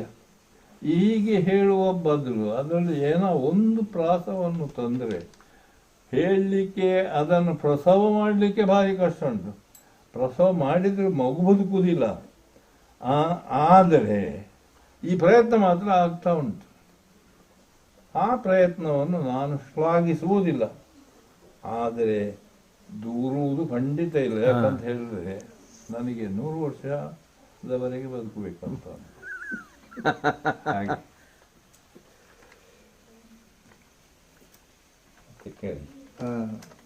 ಇನ್ನು ಛಂದಸ್ಸು ಅಂದರೆ ವೇದ ಎಂದು ಹೇಳ್ತಾರೆ. ಇದು ರಂಗನಾಥರಾಯರ ಪ್ರಶ್ನೆ. ಛಂದಸ್ಸು ಅಂದರೆ ವೇದ ಎಂದು ಹೇಳ್ತಾರೆ. ಯಕ್ಷಗಾನ ಪದಗಳಲ್ಲೂ ಛಂದಸ್ಸು ಇದೆ. ಹಾಗಾದರೆ ಯಕ್ಷಗಾನ ಪ್ರಸಂಗಗಳು ಛಂದಸ್ಸು ಮತ್ತು ವೇದಗಳೇ? ಛಂದಸ್ಸು ಅಲ್ಲ, ಯಕ್ಷಗಾನ ಪ್ರಸಂಗಗಳ ಛಂದಸ್ಸು ಮತ್ತು ವೇದಗಳ ಛಂದಸ್ಸು ಒಂದೇಯ? ಛಂದಸ್ಸು ಎಂಬುದಕ್ಕೆ ರೈಸುವುದು, ಪ್ರಕಾಶಮಾನವಾಗಿ ಹೊಡೆಯುವುದು, ಒಂದು ವಾಕ್ಯವನ್ನು, ಒಂದು ಅಭಿಪ್ರಾಯವನ್ನು ನೀವು ಯಾವುದೋ ಒಂದು ಗದ್ಯದ ಭಾಷೆಯಲ್ಲಿ ಹೇಳಿದ್ರೆ ಅದು ಈ ಕೂಡಿದವರನ್ನು ಆಕರ್ಷಿಸುವಷ್ಟು ಹಿಡಿದು ಬಲತ್ಕಾರದಿಂದಲೇ ಆಕರ್ಷಿಸಿ ತೆಗೆದು, ಮತ್ತೆ ಕೆಲವರು ಪ್ರೀತಿಯಿಂದ, ಅದರಲ್ಲಿರುವಂತಹ ನಾದದ ಪ್ರೀತಿಯಿಂದ. ಇಂಥದ್ದು ಈ ಪ್ರಯೋಜನ ಅಲ್ಲದೆ ಬೇರೆ ಯಾವ ಪ್ರಯೋಜನವೂ ಇಲ್ಲ. ಅಂತ ಉದ್ದೇಶಕ್ಕಾಗಿಯೇ ಛಂದಸ್ಸನ್ನು ಬಳಸ್ತಿದ್ದಾರೆ. ಅದು ಇಲ್ಲದಿದ್ದರೆ ಈ ಶಬ್ದಗಳನ್ನು ಹೊಂದಿಸಿ ಅದಕ್ಕೆ ನಾವು ಅರ್ಥೈಸಬೇಕಾದಂತಹ ಭಾಗವನ್ನು, ಶಬ್ದವನ್ನು ಖಾಲಿ ಒಂದೇ ಒಂದು ಶಬ್ದ ಸಾಕು, ಅಲ್ಲಿ ಹೊಂದಿಸಿದ್ರೆ ಸಾಕು, ಎಲ್ಲವೂ ಸರಿಯಾಗ್ತದೆ. ಆದ್ದರಿಂದ ಛಂದಸ್ಸು ಬಹಳ ಅಗತ್ಯ. ಅಜ್ಞನಿಗೆ ಅದು ಕಷ್ಟ. ಆ ಕಷ್ಟ ಆದ್ದರಿಂದ ಅವನು ಹೇಳ್ತಾ ಇರ್ತಾನೆ. ಅವನು ಹೇಳ್ತಾ ಇದ್ದದ್ದನ್ನು ಈ ರೀತಿ ನಾನು ಮೊದಲು ಹೇಳಿದಂತಹ ಜನಗಳಿದ್ದಾರಲ್ಲ, ಅದು ಗಡಿಬಿಡಿಯಾದವರು, ಅವರಿಗೆ ಆಹಾರ ಆಗ್ತದೆ. ಒಳ್ಳೆಯ ಒಟ್ಟಿನಲ್ಲಿ ಛಂದಸ್ಸು ಎಂಬುದು ಯಾವುದೇ ಒಂದು ವಿಷಯವನ್ನು ನೆನಪಿಟ್ಟುಕೊಳ್ಳಿಕ್ಕೂ ಸಹಕಾರಿಯಾಗ್ತದೆ. ಈಗ ಏನೋ ಒಂದು ಯಾವ ಒಂದು ವ್ಯವಸ್ಥೆಯು, ಯಾವ ಒಂದು ನಿಯಮವೂ ಇಲ್ಲದೆ ಒಂದು ವಿಷಯವನ್ನು ಪ್ರತಿಪಾದಿಸಿದಾಗ ಅದನ್ನು ಕ್ರಮಬದ್ಧವಾಗಿ ನೆನಪಿಟ್ಟುಕೊಳ್ಳಿಕ್ಕೆ ಕಷ್ಟ. ಕರೆಕ್ಟ್. ಛಂದಸ್ಸು ಯುಕ್ತವಾದಂತಹ ಒಂದು ಛಂದೋಯುಕ್ತವಾದಂತಹ ಒಂದು ರಚನೆಗಳು, ಹೌದು, ಆಮೂಲಾಗ್ರವಾಗಿ ನಮಗೆ ಕಂಠಸ್ಥ ಮಾಡಿಕೊಳ್ಳಿಕ್ಕೆ, ನೆನಪಿಟ್ಟುಕೊಳ್ಳಿಕ್ಕೆ ಒಳ್ಳೆಯದಾಗ್ತದೆ ಎಂಬ ಅಭಿಪ್ರಾಯ. ಸರಿ ಸರಿ ಸರಿ. ಅಂದ್ರೆ ಅಲ್ಲ, ಯಕ್ಷಗಾನದ ಛಂದಸ್ಸು ಮತ್ತೆ ವೇದಗಳ ಛಂದಸ್ಸು ಅದು ಬೇರೆ ಬೇರೆ ಅಥವಾ ಹೇಗೆ ಒಂದೇ? ಯಾವುದೇ ಛಂದಸ್ಸು ಎಂಬುದು ಈ ನಮಗೆ ಮನಸ್ಸಿಗೆ ಸಂತೋಷವನ್ನು ಉಂಟು ಮಾಡುವಂತಹ ಮತ್ತು ನಮ್ಮ ನಿರ್ವಹಣೆಗೆ ಬಹಳ ಸುಲಭವಾಗಿ ಒಗ್ಗುವಂತಹ ಸ್ಥಿತಿ ಇರುವಾಗ ಅದನ್ನು ಉಪಯೋಗಿಸ್ತೇವೆ ನಾವು. ಅದರಿಂದ ಏನು ಪ್ರಯೋಜನ ಆಗ್ತದೆ? ನೀವು ಹೇಳಿದ ಹಾಗೆ ನಮ್ಮ ಭಾವನೆಯನ್ನು ವ್ಯಕ್ತಪಡಿಸುವಂತಹ ಒಂದು ಮಾರ್ಗ ಸಿಗ್ತದೆ. ಆ ಮಾರ್ಗದಲ್ಲಿ ಹೋಗುವಾಗ ಅದು ನಿಜವಾಗಿ ಸಿದ್ಧಿಸುತ್ತದೆ. ಯಾವುದು ಆ ಮಾರ್ಗವನ್ನು ಯಾಕೆ ಹಿಡಿದಿದ್ದಾನೆ ಅವ, ಆ ಹಿಡಿದ ಉದ್ದೇಶ ಸಿದ್ಧಿಸುತ್ತದೆ. ಹೌದು. ಆದ್ದರಿಂದ ಅದನ್ನು ಉಪಯೋಗಿಸಬೇಕು. ಸಂವಹನ ಸುಲಭ. ಸಂವಹನಕ್ಕೆ ಸುಲಭ, ಮತ್ತೆ ನೆನಪಿಟ್ಟುಕೊಳ್ಳಿಕ್ಕೆ ಸುಲಭ. ಆದರೆ ಈಗ ವೇದಗಳಲ್ಲಿ ಇರುವ ಛಂದಸ್ಸು ಬೇರೆ ಆದರೂ ವೇದಗಳಲ್ಲಿ ಇರುವ ಛಂದಸ್ಸು ಕೂಡ ಉದ್ದೇಶ ಇದ್ದೇ ಉದ್ದೇಶ. ಹೌದೌದು, ಕರೆಕ್ಟ್, ಅದು ಇದೇ ಉದ್ದೇಶ. ಹೌದು, ನೆನಪಿಟ್ಟುಕೊಳ್ಳಿಕ್ಕೆ ಸಹಕಾರಿಯಾಗಲಿ ಅನ್ನುವುದೇ ಉದ್ದೇಶ. ಮತ್ತೆ ಹೇಳಿದ್ದು ಇನ್ನಷ್ಟು ಪ್ರಭಾವ ಬೀರಲಿ ಅಂತ. ವೇದದಲ್ಲಿ ಛಂದಸ್ಸು ಭಂಗವಾಗಲೇಬಾರದಂತೆ, ಛಂದಸ್ಸು ಭಂಗವಾಗಲೇಬಾರದು. ಅದೊಂದು ನಿಯಮ. ಭಂಗವಾದರೆ ಪಾಪ ಬರುತ್ತದೆ ಎನ್ನುತ್ತಾರೆ. ಅದರ ಅರ್ಥವೇನು? ಅದು ನಿಜವಾಗಿದ್ದರೆ ಯಕ್ಷಗಾನದಲ್ಲಿ ಛಂದಸ್ಸು ಮುರಿದು ಪದ ಹೇಳುವುದರಲ್ಲಿ ಪಾಪ ಇಲ್ವೇ? ಈಗ ನಾವು ಇದನ್ನೆಲ್ಲ ನಿರ್ಣಯ ಮಾಡೋದ್ರ ಮೊದಲು ಛಂದಸ್ಸು ಅಂದರೆ ಏನು ಎಂಬುದನ್ನು ತಿಳ್ಕೊಳ್ಳದೆ ಈ ಛಂದಸ್ಸು ಇಲ್ಲ ಇಲ್ಲಿ, ಆದ್ದರಿಂದ ಇದನ್ನು ನಾವು ನಿಷೇಧಿಸಬೇಕು ಎಂದು ನಿರ್ಣಯಿಸುವುದು ಕಷ್ಟ, ಸಾಧ್ಯ ಆಗುವುದಿಲ್ಲ. ಆದ್ದರಿಂದ ಛಂದಸ್ಸು ಎಂಬುದು ಯಾವುದನ್ನು ಆಳಬೇಕು, ಯಾವುದನ್ನು ನಡೆಸಬೇಕು, ಹೇಗೆ ಇರಬೇಕು, ಇದನ್ನು ಮೂಲ ತಿಳ್ಕೊಳ್ಬೇಕಾಗ್ತದೆ. ಕರೆಕ್ಟ್. ಮತ್ತೆ ನಮಗೆ ಅರ್ಥ ಮಾಡಿಕೊಳ್ಳಿಕ್ಕೆ ಸುಲಭ ಆಗ್ತದೆ ಅಂತ ಹೇಳಿ ಮಾರುದ್ಧದ ರಚನೆಗಳನ್ನು ಮಾಡಿದರೆ ಅದು ಓದುವವನಿಗೂ ಕೇಳುವವನಿಗೂ ಬರೆದವನಿಗೂ ಯಾರಿಗೂ ಸುಖ ಇಲ್ಲ, ಲೋಕಕ್ಕೆ ಸುಖ ಇಲ್ಲದ ಹಾಗೆ ಆಗ್ತದೆ. ಕರೆಕ್ಟ್. ಅದರಲ್ಲೇ ಛಂದಸ್ಸು ಎಂಬುದರಲ್ಲಿ ನಮಗೆ ಸುಖ ಇರಬೇಕು. ಹುಡುಕುವಂತಹ ಜಾಗ ಎಲ್ಲಿ ಅಂತ ಹೇಳಿದ್ರೆ ಈ ಸುಗಮತೆಯ ಒಂದು ದಾರಿ. ಅದು ಸುಗಮ ಆಗಿರಬೇಕು, ಸುಲಭ ಆಗಿರಬೇಕು, ಎಲ್ಲರಿಗೂ ಹೃದಯ ಆಗಿರಬೇಕು, ಭಾಷೆಗೆ ಒಗ್ಗಬೇಕು, ಹೇಳುವಂತಹ ಮಾತಕ್ಕೆ ಸಹಕಾರಿಯಾಗಬೇಕು, ಕೇಳುವವನಿಗೆ ಬಹಳ ಸುಶ್ರಾವ್ಯವಾಗಿ ಇರಬೇಕು. ಅಂಥದ್ದೆಲ್ಲ ಇದ್ದರೆ ಅದಕ್ಕೆ ಛಂದಸ್ಸು ಅಂತ ಹೇಳೋದು. ಹೌದು, ಕರೆಕ್ಟ್. ಆ ಛಂದಸ್ಸು ಬೇಕೇ ಅಲ್ವ? ಆ ಛಂದಸ್ಸು ಬೇಡ ಎಂಬ ಛಂದಸ್ಸು ಅಂದರೆ ಏನೆಂದು ಗೊತ್ತಿಲ್ಲದವನಿಗೆ ಮಾತ್ರ ಅಷ್ಟೇ. ಹಾಗೆ ಆಗ್ತದೆ. ಮತ್ತೆ ಹೇಳಿ. ಯಕ್ಷಗಾನದ ಛಂದಸ್ಸು, ಪ್ರಾಸ ಇತ್ಯಾದಿಗಳಿಗೂ ಹಾಡುಗಾರಿಕೆಗೂ ಏನಾದರೂ ಸಂಬಂಧವಿದೆಯೇ? ಸಂಬಂಧ ಕಲ್ಪಿಸಿಕೊಂಡ್ರೆ ಬಹಳ ಒಳ್ಳೆಯದು. ಕಲ್ಪಿಸಿಕೊಂಡು ಅದನ್ನು ಅನುಷ್ಠಾನಗೊಳಿಸಿ ಆ ರೀತಿಯಲ್ಲೇ ರಂಗದಲ್ಲಿ ಹೋದರೆ, ಅಂದರೆ ಅನ್ಯೋನ್ಯತೆ ಇದ್ದರೆ, ಭಾಗವತರು ಅಥವಾ ಹಿಮ್ಮೇಳ ಇತ್ಯಾದಿ ಅನ್ಯೋನ್ಯತೆ ಇದ್ದರೆ, ಇವುಗಳಿಗೆಲ್ಲದಕ್ಕೂ ತಿಲಕಪ್ರಾಯವಾಗಿ ಈ ಹಿಮ್ಮೇಳ ಕೂಡ ಇದ್ದರೆ, ಇದೆಲ್ಲ ಸ್ವರ್ಗವನ್ನು ಸೃಷ್ಟಿಸುವ ಕಟ್ಟುವಂತಹ ಸಾಮಗ್ರಿಗಳು. ಹೌದು. ತಾವು ಕನ್ನಡ ಭಾಷಾ ವಿದ್ವಾಂಸರಾಗಿ ಕನ್ನಡ ಶಾಲೆಯಲ್ಲಿ ಶಿಕ್ಷಕರಾಗಿದ್ದವರು. ಛಂದಸ್ಸಿನ ಪಾಠವನ್ನು ಆ ಸಮಯದಲ್ಲೂ ತಾವು ಮಾಡಿಕೊಂಡಿದ್ದವರು. ಆಮೇಲೆ ಯಕ್ಷಗಾನದಲ್ಲಿ ಕೆಲವರು ಕಲಿಯಲೆಂದು ತಮ್ಮ ಬಳಿಗೆ ಬಂದು ಛಂದಸ್ಸನ್ನು ಅಭ್ಯಾಸ ಮಾಡಿದ್ದಾರೆ. ಛಂದಸ್ಸಿನ ಪಾಠವನ್ನು ತಾವು ಅನೇಕ ವಿದ್ಯಾರ್ಥಿಗಳಿಗೆ ಹೇಳಿಕೊಟ್ಟಿದ್ದೀರಿ. ಅವರೆಲ್ಲ ಸರಿಯಾದ ರೀತಿಯಲ್ಲಿ ಅದನ್ನು ಅನುಸರಿಸುತ್ತಿದ್ದಾರೆ, ಅಂದರೆ ಬಳಸುತ್ತಾ ಇದ್ದಾರೆ. ಆ ಬಗ್ಗೆ ತಮಗೆ ತೃಪ್ತಿ ಇದೆಯೇ? ಯಕ್ಷಗಾನದಲ್ಲಿ ಛಂದಸ್ಸನ್ನು ಕಲೀಲಿಕ್ಕೆ ಬರುವವರು ಸರ್ವಥಾ ಸಾಮಾನ್ಯ. ಸಾಮಾನ್ಯ ಅಂದರೆ ಕಡಿಮೆ ಅಂತ ಹೇಳಿ. ಇದಕ್ಕೆ ಆಕರ್ಷಣೆ ಇಲ್ಲ. ಆಕರ್ಷಣೆ ಅದರಲ್ಲಿ ನಿಜವಾಗಿ ಸಾಹಿತ್ಯದಲ್ಲಿ ಉಂಟು, ಅವಿದ್ಯೆಯಲ್ಲಿ ಉಂಟು. ಆದರೆ ಅದರಲ್ಲಿ ಉಂಟು ಎಂಬುದನ್ನು ಯಾರು ಕಲೀಲಿಕ್ಕೆ ಬರ್ತಾರೆ ಅವರಿಗೆ ಇಲ್ಲ. ಆದ್ದರಿಂದ ಅವರು 1-2 ಸರ್ತಿ ಸ್ವಲ್ಪ ತಾಳ್ಮೆ ಕೆಟ್ಟು ಯಾರ್ಯಾರಿಗೆ ಬೈದೆ ಏನಾದರೂ ಸ್ವಲ್ಪ ಮುಂದುವರಿಸಿದರೂ ಅದನ್ನು ಹಿಡ್ಕೊಂಡು ಖಂಡಿತ ಹೋಗುವುದಿಲ್ಲ. ಅದು ಒಂದು ದೊಡ್ಡ ಪೆಟ್ಟು. ಅದಕ್ಕಾಗಿ ಯೂನಿವರ್ಸಿಟಿಯಿಂದ ಇಷ್ಟು ಯೋಗ್ಯತೆ ಇರುವವರನ್ನೇ ಯಾರನ್ನು ಎಂಟ್ರಿ ಮಾಡಿ ತಗೊಂಡು 30 ಅಥವಾ 50 ಮ್ಯಾಕ್ಸಿಮಮ್ 50ರ ಒಳಗೆ ಮಕ್ಕಳನ್ನು ಆರಿಸಿ ತೆಗೆದು ಅವರಿಗೆ ಅಕಾಡೆಮಿಕ್ ಆಗಿ ಒಂದು ಕ್ಲಾಸನ್ನು ಮಾಡಿ ಅದರಲ್ಲಿ ಡಿಗ್ರಿ, ಒಂದು ಅಕಾಡೆಮಿಕ್ ಡಿಗ್ರಿ ಒಂದು ಡಿಗ್ರಿ ಕೊಟ್ಟರೆ ಅವರಿಗೆ ಯಾವುದು ಅವರು ಎಷ್ಟು ಜನಗಳನ್ನು ತಯಾರು ಮಾಡಿಕೊಳ್ಳಿ. ಇವರಿಗೊಂದು ಡಿಗ್ರಿ ಕೊಡುವಂಥ ನಮ್ಗೆ ಅಗತ್ಯ ಉಂಟು. 2 ವರ್ಷದ ಕೋರ್ಸ್ ಮಾಡಬೇಕು. ಹಾಗೆ ಮಾಡಿದರೆ ಸಾಧ್ಯ ಉಂಟು. ಆಮೇಲೆ ನಮ್ಮಂಥವರು ಎಲ್ಲಿಯಾದರೂ ಮೂಲೆಯಲ್ಲಿ ಸೇರಿದವರು ಅವರಿದ್ದರೆ ಅವರಲ್ಲಿ ಕೂಡ ಬಂದು ಸೇರ್ತಾರೆ. ಯಾರು ನಮ್ಮ ಅಕಾಡೆಮಿಯವರು. ಅದು ನನ್ನ ಅಭಿಪ್ರಾಯ. ಹಾಗೆ ಮಾಡುವ ಪ್ರಯತ್ನ ಮಾಡಿದರೆ ಇದು ಸಾರ್ಥಕವಾಗ್ತದೆ. ಮತ್ತೆ ಈಗಾಗಲೇ ಜಾರಿ ಜರಿದು ಉಳುಕಿದವನ ಹಾಗೆ ನಡೆಯುವಂತಹ ಈ ಮಟ್ಟುಂಟಲ್ಲ, ಅದು ಉಳಿಯುತ್ತದೆ, ಕುಂಟುಗಾಲು ಸರಿಯಾಗ್ತದೆ.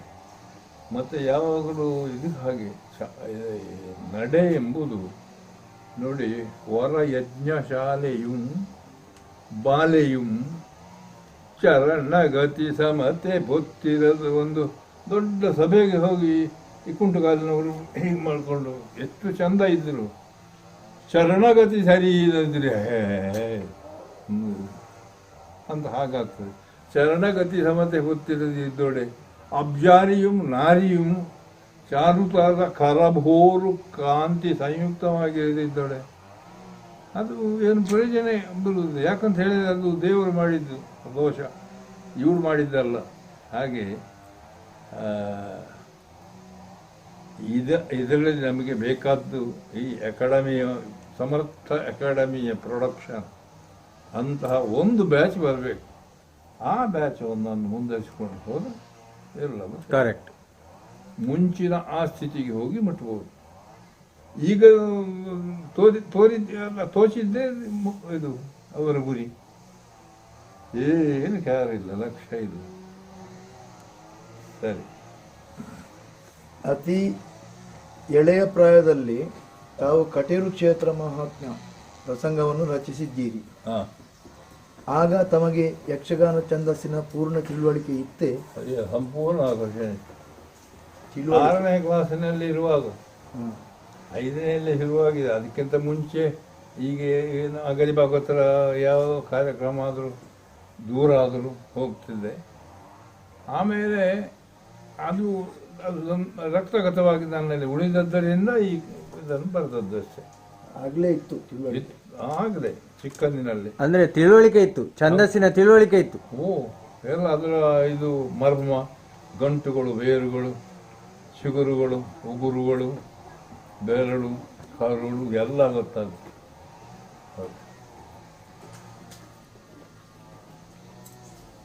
ಛಂದಸ್ಸಿಗೂ ಭಾಷೆಗೂ ಅಂದರೆ ಹಳೆಗನ್ನಡ, ನಡುಗನ್ನಡ, ಹೊಸಗನ್ನಡ ಹೀಗೆ ಪ್ರಭೇದಗಳು ಇದ್ದರೂ ಭಾಷಾ ಬಳಕೆಯಲ್ಲಿ ಸಂಬಂಧ ಸಮಾನವು. ಈಗ ಹಳೆಗನ್ನಡಕ್ಕೊಂದು ಬೇರೆ, ನಡುಗನ್ನಡಕ್ಕೊಂದು ಬೇರೆ, ಹೊಸಗನ್ನಡಕ್ಕೊಂದು ಬೇರೆ ಅಂತ ಉಂಟಾ ಛಂದಸ್ಸಿನಲ್ಲಿ? ಇಲ್ಲ ಇಲ್ಲ ಇಲ್ಲ ಇಲ್ಲ ಇಲ್ಲ, ಎಲ್ಲ ಛಂದಸ್ಸು ಅಂತ ಹೇಳಿದರೆ ಎಲ್ಲದೂ ಒಂದೇ ಲೆಕ್ಕ. ಈ ನಿಮ್ಮ ಹಳೆಗನ್ನಡಕ್ಕೆ ಅದನ್ನು ಹೊಂದಿಸುವವರು ಅಂತ ಇದ್ದಾರಲ್ಲ, ಅವರೇ ನಿರ್ಣಯ ಮಾಡುತ್ತಾರೆ. ಅದಕ್ಕೆ ಸ್ವಾಭಾವಿಕವಾದಂತಹ ಭಾಷಾ ಧರ್ಮದಲ್ಲಿ ಯಾವ ರೀತಿ ಬೆಳವಣಿಗೆ ಹೊಂದಿದೆ ಅದನ್ನೇ ಉಪಯೋಗಿಸಿದ್ರೆ ಮಾತ್ರ ಅದು ಅದಕ್ಕೆ ಹೊಂದಾಣಿಕೆ ಆಗ್ತದೆ. ಕರೆಕ್ಟ್. ಅಂದರೆ ಎಲ್ಲವನ್ನು ಹೊಂದಾಣಿಕೆ ಮಾಡಿಕೊಂಡು ಹೋಗ್ಬೇಕು. ಕವಿಯದ್ದೇ ಕೆಲಸ ಅದು. ಹೌದು ಹೌದು. ಯಾಕೆ ಕೇಳಿದ್ದು ಅಂತ ಅಂದ್ರೆ, ಆಧುನಿಕ ಭಾಷೆ ಈಗ ಪ್ರಚಲಿತ, ಆಧುನಿಕ ಭಾಷೆಯಲ್ಲಿ ಛಂದೋಬದ್ಧ ರಚನೆ ಸಾಧ್ಯವಿದ್ದರೆ ಅದು ಯಕ್ಷಗಾನಕ್ಕೆ ಹೊಂದುತ್ತದೆಯೇ? ಸರ್ವದಾ ಸಾಧ್ಯ ಉಂಟು. ಯಾರು ಅದನ್ನು ತೊಡಗಿಸುವವ ಇದ್ದಾನಲ್ಲ, ಅವ ಪ್ರಬುದ್ಧನಾಗಿರಬೇಕು. ಅದೇ ಅಂದ್ರೆ ಕವಿಯದ್ದೇ ಅದರಲ್ಲಿ ಸಂಪೂರ್ಣ ಇದು. ಮತ್ತೆ ಸಾಹಿತ್ಯಿಕವಾಗಿ ಅದು ಸಾಧಾರಣ ಪ್ರಕಾಶಮಾನವಾಗಿ ಹೊರ ಹೊಮ್ಮುವುದಿಲ್ಲ ಎಂಬುದು ಈ ಅತ್ಯಂತ ಶ್ರೇಷ್ಠ ಕವಿ ಇದ್ದಾನಲ್ಲ ಅವನಿಗೆ ಗೊತ್ತಾಗ್ತದೆ. ಯಾಕಂತ ಹೇಳಿದ್ರೆ ಅದರ ಕ್ರಮ ಅದು ಸ್ವಲ್ಪ ಚೇಂಜ್ ಆಗಬೇಕು ಅಂತ ಹೇಳಿ ಹಾಗೆ ಬದಲಾವಣೆ ಮಾಡಿಕೊಂಡಾಗ ಅದು ಚೆನ್ನಾಗಿ ಹೋಗುತ್ತದೆ. ಅದು ಸಾಹಿತ್ಯ ಭಾಷೆ ಆಗ್ತದೆ. ಕರೆಕ್ಟ್.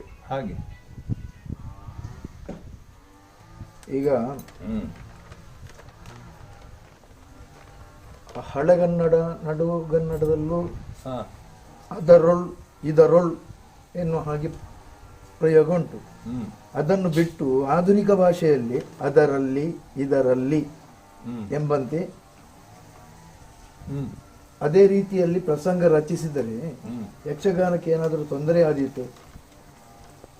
ಹಾಗೆ ಬಳಕೆಗೆ ತೊಂದರೆ ಆದೀತೆ? ತೊಂದರೆ ಆಗುವುದೇ ಇಲ್ಲ. ಯಾಕೆ ಬೆಳೀತದೆ ಅಷ್ಟೇ. ಆಧುನಿಕ ಕನ್ನಡದಲ್ಲೂ ರಚನೆ ಮಾಡಬಹುದು. ಹೌದಾ? ನಾವು ಆಧುನಿಕ ಎಂದು ಕರೆಯುವುದು ಯಾವಾಗ?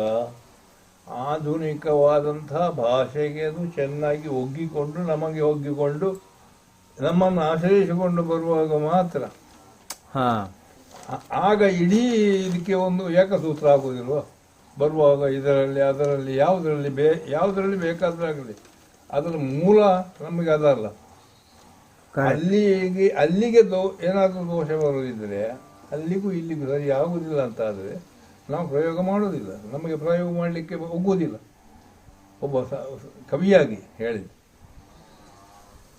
ನೀವೇನೆ. ಛಂದಸ್ಸಿಗೂ ರಸಗಳಿಗೂ ಸಂಬಂಧವಿದೆಯೇ? ಛಂದಸ್ಸಿಗೂ ರಸಗಳಿಗೂ ಸಂಬಂಧವಿದೆಯೇ? ಇದ್ರೆ ಅದು ಹೇಗೆ ಸ್ವಲ್ಪ ವಿವರಿಸಬಹುದಾ? ಈ ಛಂದಸ್ಸು ಎಂಬುದು ಒಂದು ಯಾವುದೋ ಒಂದು ನಾದ ವಿಶಿಷ್ಟವಾಗಿ ಎಲ್ಲರ ಕಿವಿಗೂ ಇಂಪಾಗಿ ಅದೊಂದು ಲೋಕಧರ್ಮದ ಒಂದು ಸಣ್ಣ ರೂಪವಾಗಿ ನಮ್ಮ ಚಿತ್ತವನ್ನು ಪ್ರವೇಶಿಸ್ತದೆ. ಅದು ಆರಂಭದ ಸ್ಥಿತಿ. ಹೌದು, ಅಂದ್ರೆ ನಾದ ಉತ್ಪಾದನೆಗೆ ಛಂದಸ್ಸು ಅದರ ಬೇರೆ ಹಿಂದೆ, ಅದು ಹಿಂದೆ ಶುರುವಿಗೆ ಈ ಇಬ್ರು ದೋಸ್ತಿ ಆಗ್ತಾರೆ. ಆಮೇಲೆ ಯಾರು ಶರಣಾಗ್ತಾರೆ? ಮುಖ್ಯವಾಗಿ ಇರುವಂತಹ ಇದಕ್ಕೆ ಶರಣಾಗುವುದು ಯಾರು? ಎರಡನೇದ್ದು ಯಾವುದು? ಅಂದ್ರೆ ಛಂದಸ್ಸಿಗೆ ನಾದ ಶರಣಾಗ್ತದ? ನಾದಲ್ಲಿ ಶರಣಲ್ವ? ನಾದ ಇದೆ, ಹುಟ್ಟುತ್ತದೆ ಅಲ್ಲಿ. ಅಂದ್ರೆ ಛಂದಸ್ಸಿನ ಕಾರಣದಿಂದಾಗಿ ನಾದ ಹುಟ್ಟುವುದು, ಆಮೇಲೆ ಛಂದಸ್ಸಿಗೆ ನಾದ ಶರಣಾಗುವುದು, ಅದರಿಂದ ರಸೋತ್ಪತ್ತ ಆಗುವುದು. ಅದು ಕೂಡ ಈ ನಮ್ಮ ಯಾವುದು ನಾದದಲ್ಲಿ ಕರೆಕ್ಟಾಗಿ ಅದು ಇಲ್ಲದಿದ್ರೆ ನಾದ ಇದಾಗುವುದಿಲ್ಲ. ಈಗ ನಾದ ಅಂದ್ರೆ ಏನಂತ ಗೊತ್ತಿಲ್ಲದವ ಅಂತ ಹೇಳಿ ಈ ರೀತಿ ಬೊಬ್ಬೆ ಹೊಡೆದ್ರು ಕೂಡ ಅದು ಬಹಳ ಕಷ್ಟದಿಂದ ಅದಕ್ಕೆ ಹೋಗುತ್ತದೆ. ಅದನ್ನು ನಮಗೆ ನಮ್ಮ ವ್ಯವಹಾರದ ಭಾಷೆಗಾಗಿ ಹಾಗಾದ್ರೆ ಈಗ ನನಗೆ ಅರ್ಥ ಆಯ್ತು. ನೀವು ಹೇಳಿದ್ದು ಸಾಹಿತ್ಯ ಕುಣಿಯುತ್ತಿತ್ತು ಅಂತ ಹೇಳಿದ್ರೆ, ಸಾಹಿತ್ಯ ಕುಣಿಯುವುದು ಅಂತಂದ್ರೆ ಆ ಛಂದಸ್ಸಿನ ಒಳಗಡೆ ನಾದ ಇದ್ದಾಗ ಸಾಹಿತ್ಯ ಕುಣಿತದೆ. ಛಂದಸ್ಸಿನ ಒಳಗಡೆ ನಾದ ಇಲ್ಲದೆ ಇದ್ದಾಗ ಶುಷ್ಕವಾದಂತಹ ನಾದವಾಗಿ ಉಳಿತದೆ. ಅಂದ್ರೆ ಛಂದಸ್ಸಿಗೆ ಮತ್ತು ರಸೋತ್ಪತ್ತಿಗೆ ಅವಿನಾಭಾವವಾದಂತಹ ಸಂಬಂಧ ಉಂಟು. ಇದೆ ಮುಖ್ಯ. ಅದೇ ನಮ್ಮ ಹಾಗಾದ್ರೆ ಈಗಿನ ಭಾಗವತರುಗಳಿಗೆ ಈ ಒಂದು ಸೂಕ್ಷ್ಮ ಯಾಕೆ ಅರ್ಥ ಆಗ್ತಾ ಇಲ್ಲ? ಅದು ಯಾಕಂತ ಹೇಳಿ ಚಪ್ಪಾಳೆ ಹೇಳುದು ಇದಕ್ಕೆ, ಅದಕ್ಕೆ ಅಲ್ಲಲ್ಲ. ನನ್ನ ಪ್ರಶ್ನೆ ಏನು ಅಂತಂದ್ರೆ, ನೋಡಿ, ಛಂದಸ್ಸೇ ರಸೋತ್ಪಾದನೆಗೆ ಮೂಲ ಅಂತ ಈಗ ನಾನು ತಿಳ್ಕೊಂಡೆ. ಛಂದಸ್ಸು ರಸೋತ್ಪಾದನೆಗೆ ಮೂಲ ಅಂತಾದ್ರೆ ಈ ಛಂದಸ್ಸನ್ನು ಬಿಟ್ಟು ಕೇವಲ ರಾಗಾಲಾಪನೆಯಿಂದ ಹೇಗೆ ಅವರು ರಸೋತ್ಪಾದನೆ ಮಾಡಲಿಕ್ಕೆ ಸಾಧ್ಯ?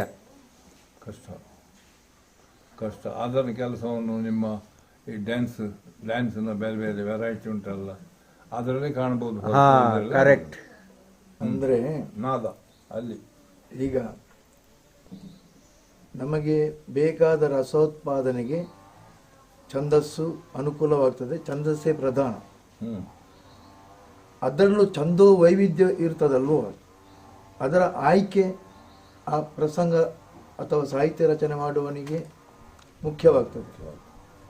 ಉದಾಹರಣೆಗೆ ವೀರರಸ, ಕರುಣರಸ, ಶೃಂಗಾರ ರಸಗಳ ಪ್ರತಿಪಾದನೆಯನ್ನು ಛಂದಸ್ಸಿನ ಮೂಲಕ ಹೇಗೆ ಮಾಡಬಹುದು? ಛಂದಸ್ಸಿನ ಯಾವ ವಿಧವನ್ನು ನಾವು ಆಯ್ಕೆ ಮಾಡಿಕೊಳ್ಳಬಹುದು? ವೀರರಸಕ್ಕೆ ಯಾವುದು ಹೋಗುತ್ತದೆ? ಪ್ರತ್ಯೇಕ ಅಂತ ಹೇಳಲಿಕ್ಕೆ ಆಗುದಿಲ್ಲ. ಈ ಮನುಷ್ಯನಿಗೆ, ಹಾಡುವವನಿಗೆ ಯಾವುದು ಅತಿ ಆಪ್ತವಾಗಿರ್ತದ ಅದನ್ನು ಆಶ್ರಯಿಸ್ತಾನೆ. ಕೆಲವು ಭಾಗವತರಿಗೆ ಆಶ್ರಯಿಸಲು ಗೊತ್ತು, ಆದರೆ ಆಶ್ರಯ ಕೊಟ್ಟಂತಹ ಜಾತಿಯ ಯಾರು ನನ್ನ ಒಟ್ಟಿಗೆ ಬರುವವನ, ಅದಕ್ಕೂ ಸಂಕೋಚ ಪಡುವವನ ಅಂತ ಅದರಿಂದ ಮುಂದೆ ಹೋಗುವುದಿಲ್ಲ. ಕೆಲವು ಅತಿಯಾಗಿ ಹೊಂದಿಕೊಂಡು ಮುಂದೆ ಹೋಗ್ತದೆ. ಎಲ್ಲವೂ ಮದುವೆ ಮಾಡಿಕೊಟ್ಟಂಥದ್ದು ಸುಖದಲ್ಲೇ ಮುಗೀತದ, ಎಲ್ಲ ಆಗ್ತದೆ, ಡೈವರ್ಸ್ ಆಗ್ತದೆ. ಡೈವರ್ಸ್ ಆದರೆ ಡೇಂಜರ್ ಅಂತ ಹೇಳಿದ್ರೆ ಬಹಳ ಡೇಂಜರ್ ಡೈವರ್ಸ್ ಕೂಡ ಉಂಟು. ಬರುವಾಗ ಇದ್ದವರನ್ನೆಲ್ಲ ನಾಶ ಮಾಡಿಕೊಂಡು ಅಂತಹದ್ದೆಲ್ಲ ಅತ್ಯಂತ ಸೂಕ್ಷ್ಮ ವಿಚಾರಗಳೆಲ್ಲ ಇವೆ ಇದರಲ್ಲೆಲ್ಲ. ಈಗ ಹಾಂ ವಾಡಿಕೆಯಲ್ಲಿ ಹಾಂ ನಾವು ವೀರರಸದ ಪದ್ಯಗಳಿಗೆ ಹಾಂ 7 ಮಾತ್ರ ವ್ಯಾಪ್ತಿಯ 7 ಮಾತ್ರ ಆವರ್ತದ ಅಥವಾ ಅದಕ್ಕಿಂತ ಕಡಿಮೆಯ ಹ್ಞೂ ತಾಳಗಳನ್ನೇ ಬಳಸ್ತೇವೆ ಹೌದು ಅಲ್ವಾ? ಹೌದು ಹಾಗೆಂದು 16 ಮಾತ್ರೆಯದ್ದು 10 ಮಾತ್ರೆಯದ್ದು ಹ್ಞೂ 12 ಮಾತ್ರೆಯದ್ದು ಅಂತಹ ತಾಳಗಳನ್ನು ವೀರರಸಕ್ಕೆ ಬಳಸುವುದಿಲ್ಲ. ಹ್ಞೂ ಅದು ಇದೇ ಕಾರಣದಿಂದ ಇರಬಹುದು. ಅದು ನಮ್ಮ ಊಹೆ. ಹೌದು. ಈಗ ಮುಂಚೆ ಅತ್ಯಂತ ಹಿಂದೆ ಯಕ್ಷಗಾನದಲ್ಲಿ ಈ ತಾಳಗಳೆಲ್ಲ ಬಳಕೆ ಆಗುತ್ತಿತ್ತು. ಯಾವುದು ನೀವು ಈಗ ಇಲ್ಲ ಅಂತ ಹೇಳ್ತೀರಿ ಅದು. ಆಗ ಈ ಇದಿದ್ದು ದರ್ಶನ ಶುರುವಾದ ಮೇಲೆ ಅಂಗಳಕ್ಕೆ ಹೋಗುವುದು ಅಂತ ಹೇಳಿ ಏನಿಲ್ಲ, ಅಲ್ಲಿ ಹೋದ ಮೇಲೆ ದರ್ಶನ ಬರುವುದು ಉಂಟು. ಹಾಗೆ ಅಂತಹದ್ದು ಮುಂಚೆ ಯಾವುದು ಭಾವ, ಈ ರಸ ಇತ್ಯಾದಿಗಳು ಒಂದು ಹದವಾಗಿ ಪಾಕ ಆಗಲಿಕ್ಕೆ ಒಂದು ನಿರ್ದಿಷ್ಟ ಸಮಯ ಬೇಕು. ಒಂದು ಅರ್ಧ ಗಂಟೆ 1/4 ಗಂಟೆ ಏನು, ಅಷ್ಟರಲ್ಲಿ ಅವರು ತಯಾರಾಗಿ ಅದಕ್ಕೆ ಪ್ರೇರಕವಾಗಿ ಆಚೆ ಈಚೆ ಇದ್ದವರೆಲ್ಲ ಇದ್ದಾರೆ, ಒಳ್ಳೆ ಭೂಮಿ ತೂಕದವರು. ಅವರನ್ನು ಕಾಣುವಾಗ ಅವರಿಗೆ ಆವೇಶದ ಒಂದು ಇದು ಪರಿಧಿ ಮತ್ತು ಹೆಚ್ಚಾಗ್ತದೆ ಕಲಾವಿದನಿಗೆ. ಆಗ ಅವ ತನ್ನನ್ನು ತಾನು ಮರಿತಾನೆ, ಮನೆಯನ್ನು ಮರಿತಾನೆ, ಹೆಂಡತಿಯನ್ನು ಮರಿತಾನೆ, ಎಲ್ಲರನ್ನು ಮರೆದು ಎಲ್ಲಿ ಒಂದು ಕಡೆಯಲ್ಲಿ ಇರ್ತೀವಿ, ಎಲ್ಲಿ ಬಿದ್ದಿದ್ದಾರೆ ಅಂತ ಹೇಳಿ ಅವನಿಗೆ ಗೊತ್ತಿಲ್ಲ. ಎಬ್ಬಿಸಿದ ಮೇಲೆ ಗೊತ್ತಾದ ನಾನು ಇಲ್ಲಿದ್ದೆ ಅಂತೇಳಿ.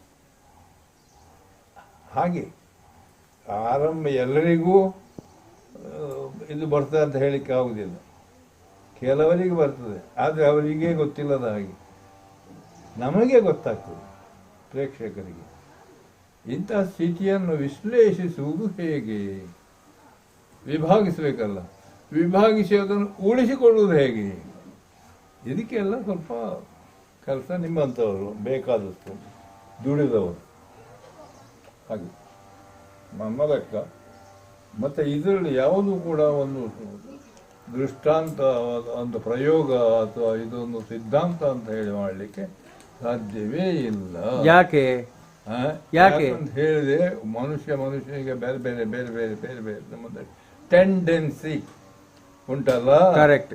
ಹೌದು. ಆದ್ದರಿಂದ ಅವನ ಟೆಂಡೆನ್ಸಿಗೂ ಇದಕ್ಕೂ ಸಂಬಂಧ ಬಂದ ಕೂಡಲೇ ಬೇಗ ಇದು ಹೊಂದಿಕೊಳ್ಳುತ್ತದೆ.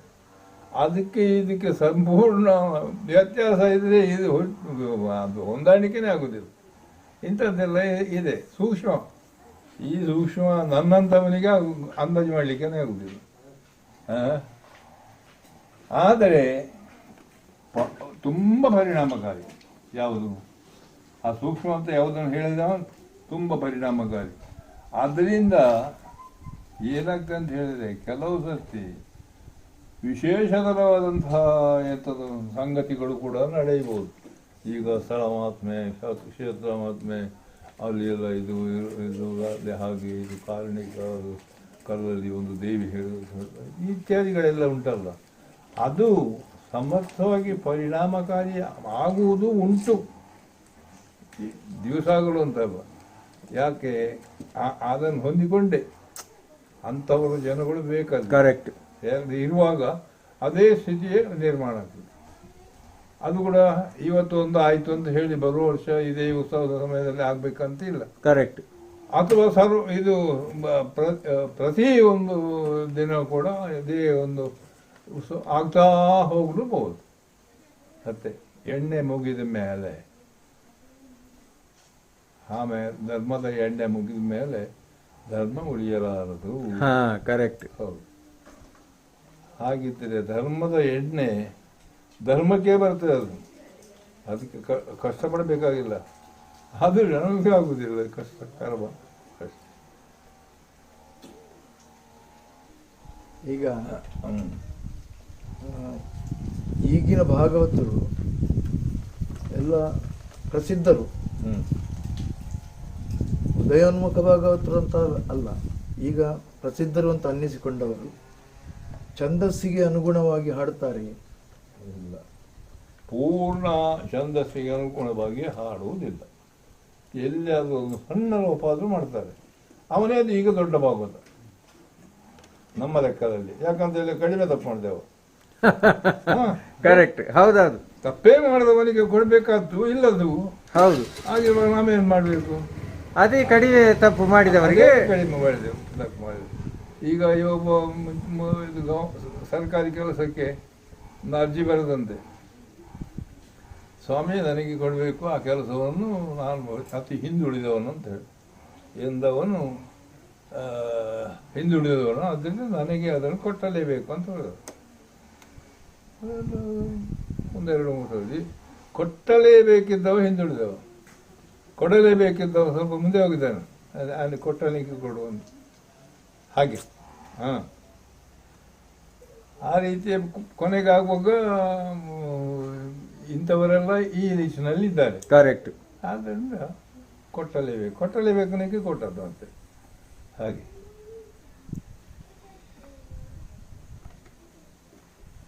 ಈಗ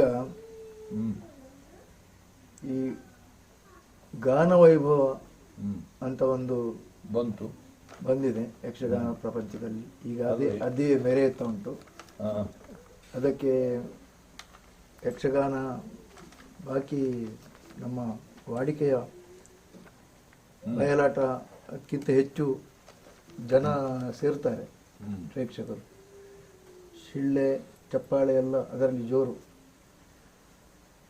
ಅಂತಹ ಗಾನವೈಭವಗಳಲ್ಲಿ ಮುನಿಸುತ್ತರವೇ ಮುಗುದೆ ಅಂತ ಒಂದು ಭಾವಗೀತೆ ಅರವಿಂದ ಚೊಕ್ಕಾಡಿ ಅವರು ಬರೆದ, ಸುಬ್ರಾಯ ಚೊಕ್ಕಾಡಿ ಅವರು ಕವಿ, ಅವರು ಬರೆದ ಒಂದು ಭಾವಗೀತೆ. ಅವರು ಇದಕ್ಕಾಗಿ ಬರೆದದ್ದಲ್ಲ. ಆದರೆ ಅದು ಈಗ ನಮ್ಮ ಭಾಗವತರುಗಳು ಅದನ್ನೊಂದು ಯಕ್ಷಗಾನದ ಹಿಮ್ಮೇಳದೊಂದಿಗೆ ಹಾಡಿ ಶಿಳ್ಳೆ ಚಪ್ಪಾಳೆ ಎಲ್ಲ ಪಡೆಯುತ್ತಾ ಇದ್ದಾರೆ. ಭಾವಗೀತೆಯನ್ನು ಯಕ್ಷಗಾನದಲ್ಲಿ ಬಳಸಬಹುದೇ? ಯಕ್ಷಗಾನದ ಛಂದಸ್ಸಿಗೆ ಅನುಗುಣವಾಗಿ ಅದರ ರಚನೆ ಉಂಟ. ಅದನ್ನು ಯಕ್ಷಗಾನದ ಕಾರ್ಯಕ್ರಮದಲ್ಲಿ ಹಾಡುವುದು ಸರಿಯೇ? ಈ ಬಗ್ಗೆ ತಮ್ಮ ಅನಿಸಿಕೆ? ಸಂದರ್ಭ ಹೇಗುಂಟು ಅಂತ ಇದು ಕಥೆ ಏನಿರುವುದಿಲ್ಲ, ಮತ್ತೆ ಬರೀ ಹಾಡು ಮಾತ್ರ ಗಾನ ವೈಭವದಲ್ಲಿ ಇರುವುದು. ನಾನು ಅದನ್ನು ಒಪ್ಪುವುದಿಲ್ಲ. ಯಾಕಂದರೆ ಮಾಧ್ಯಮಕ್ಕೆ ಯಾವುದು ಒಂದು ಇದಿರಬೇಕಲ್ಲ, ಅಲ್ಲಿ ಸ್ಥಿರವಾಗಿರಬೇಕಾದ್ರೆ. ಕರೆಕ್ಟ್ ಅಲ್ವಾ? ಸ್ಥಿರವಾಗಿ ಇರುವುದು ಯಾರಲ್ಲಿ? ಏನೋ ವಸ್ತುಗಳು, ಯಾವ ಭಾವವೂ ಇಲ್ಲ, ಯಾವ ಕರ್ಮವೂ ಇಲ್ಲ. ಅದು ಹೇಗಾಗ್ತದೆ? ಎಲ್ಲಿ ಉಂಟು ಉದಾಹರಣೆ ಇಲ್ಲ. ಈಗ ಭಾವಗೀತೆಗಳನ್ನು ಹಾಡಿ ಪ್ರಖ್ಯಾತರಾದವರು ಎಷ್ಟೋ ಮಂದಿ ಇದ್ದಾರೆ. ಮೊದಲು ಕಾಳಿಂಗರಾವ್ ಅಂತ ಒಬ್ಬರಿದ್ರು, ಆಮೇಲೆ ಅಶ್ವಥ್, ಶಿವಮೊಗ್ಗ ಸುಬ್ಬಣ್ಣ, ಇವರೆಲ್ಲ ನಮ್ಮ ಆಧುನಿಕ ಮತ್ತು ಹಳೆಯ ಕವಿಗಳ ಪ್ರಸಿದ್ಧವಾದಂತಹ ಕವನಗಳನ್ನು, ಭಾವಗೀತೆಗಳನ್ನು ಹಾಡ್ತಾ ಇದ್ದರು. ಅದರಿಂದ ಕವಿಗಳಿಗೂ ಅವರ ರಚನೆಗೂ ಹೆಸರು ಬಂದದ್ದಲ್ಲದೆ ಪ್ರಚಾರವು ಸಿಕ್ಕಿದೆ, ಇಲ್ಲ ಅಂತಲ್ಲ.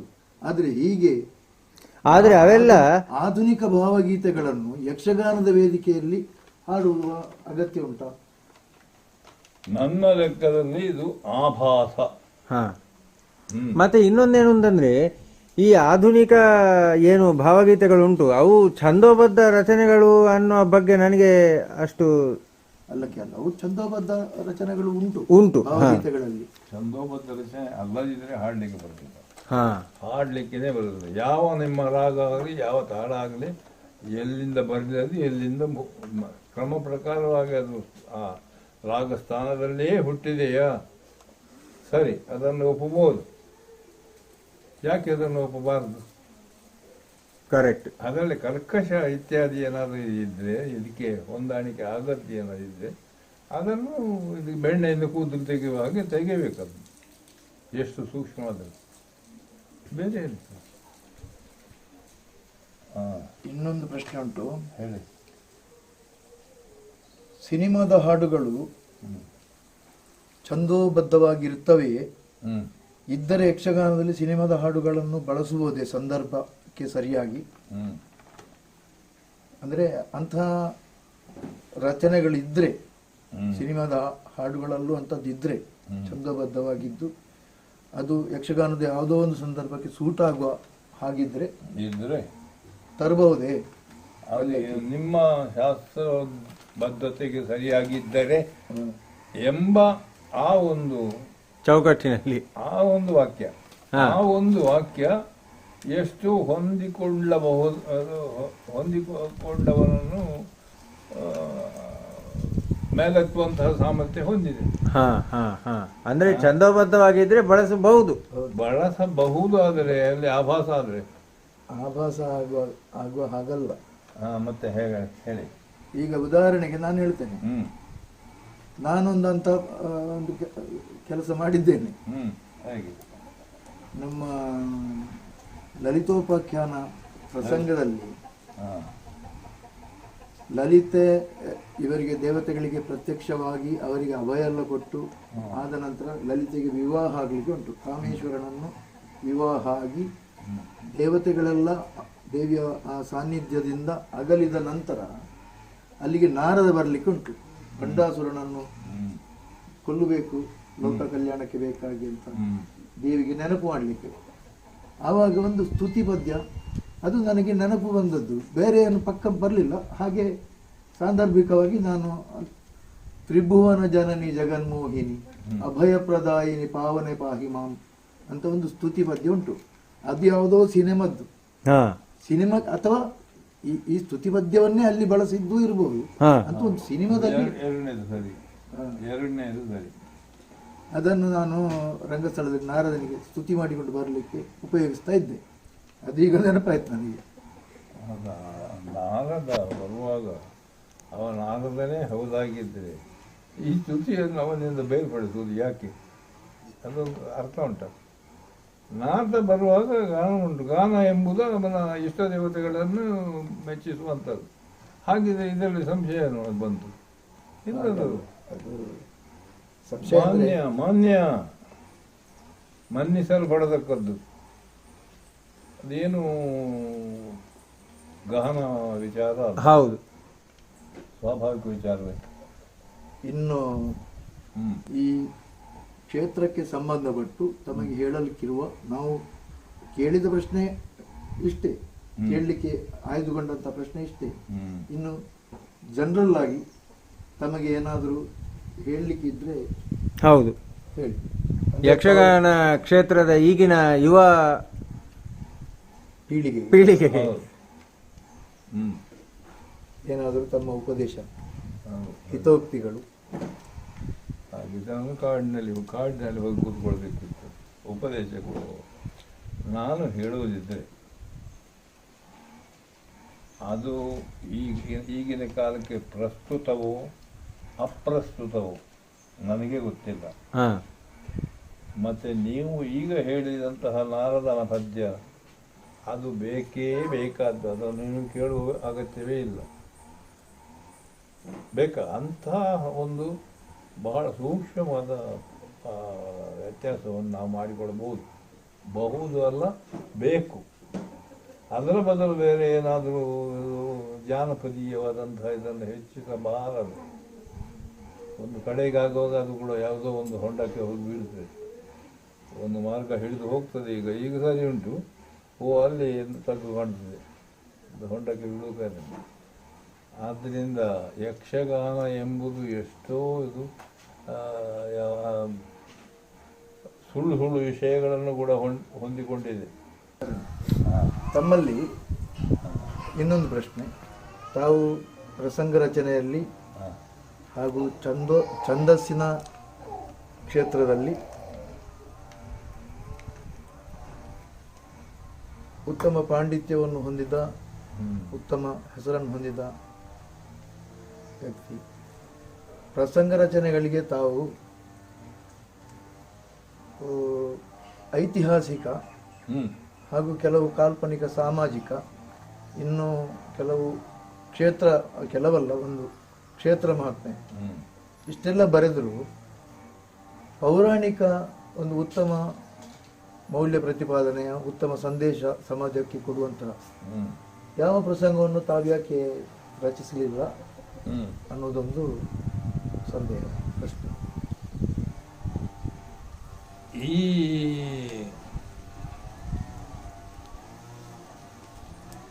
ಕ್ಷೇತ್ರ ಮಹಾತ್ಮೆಗಳೆಲ್ಲ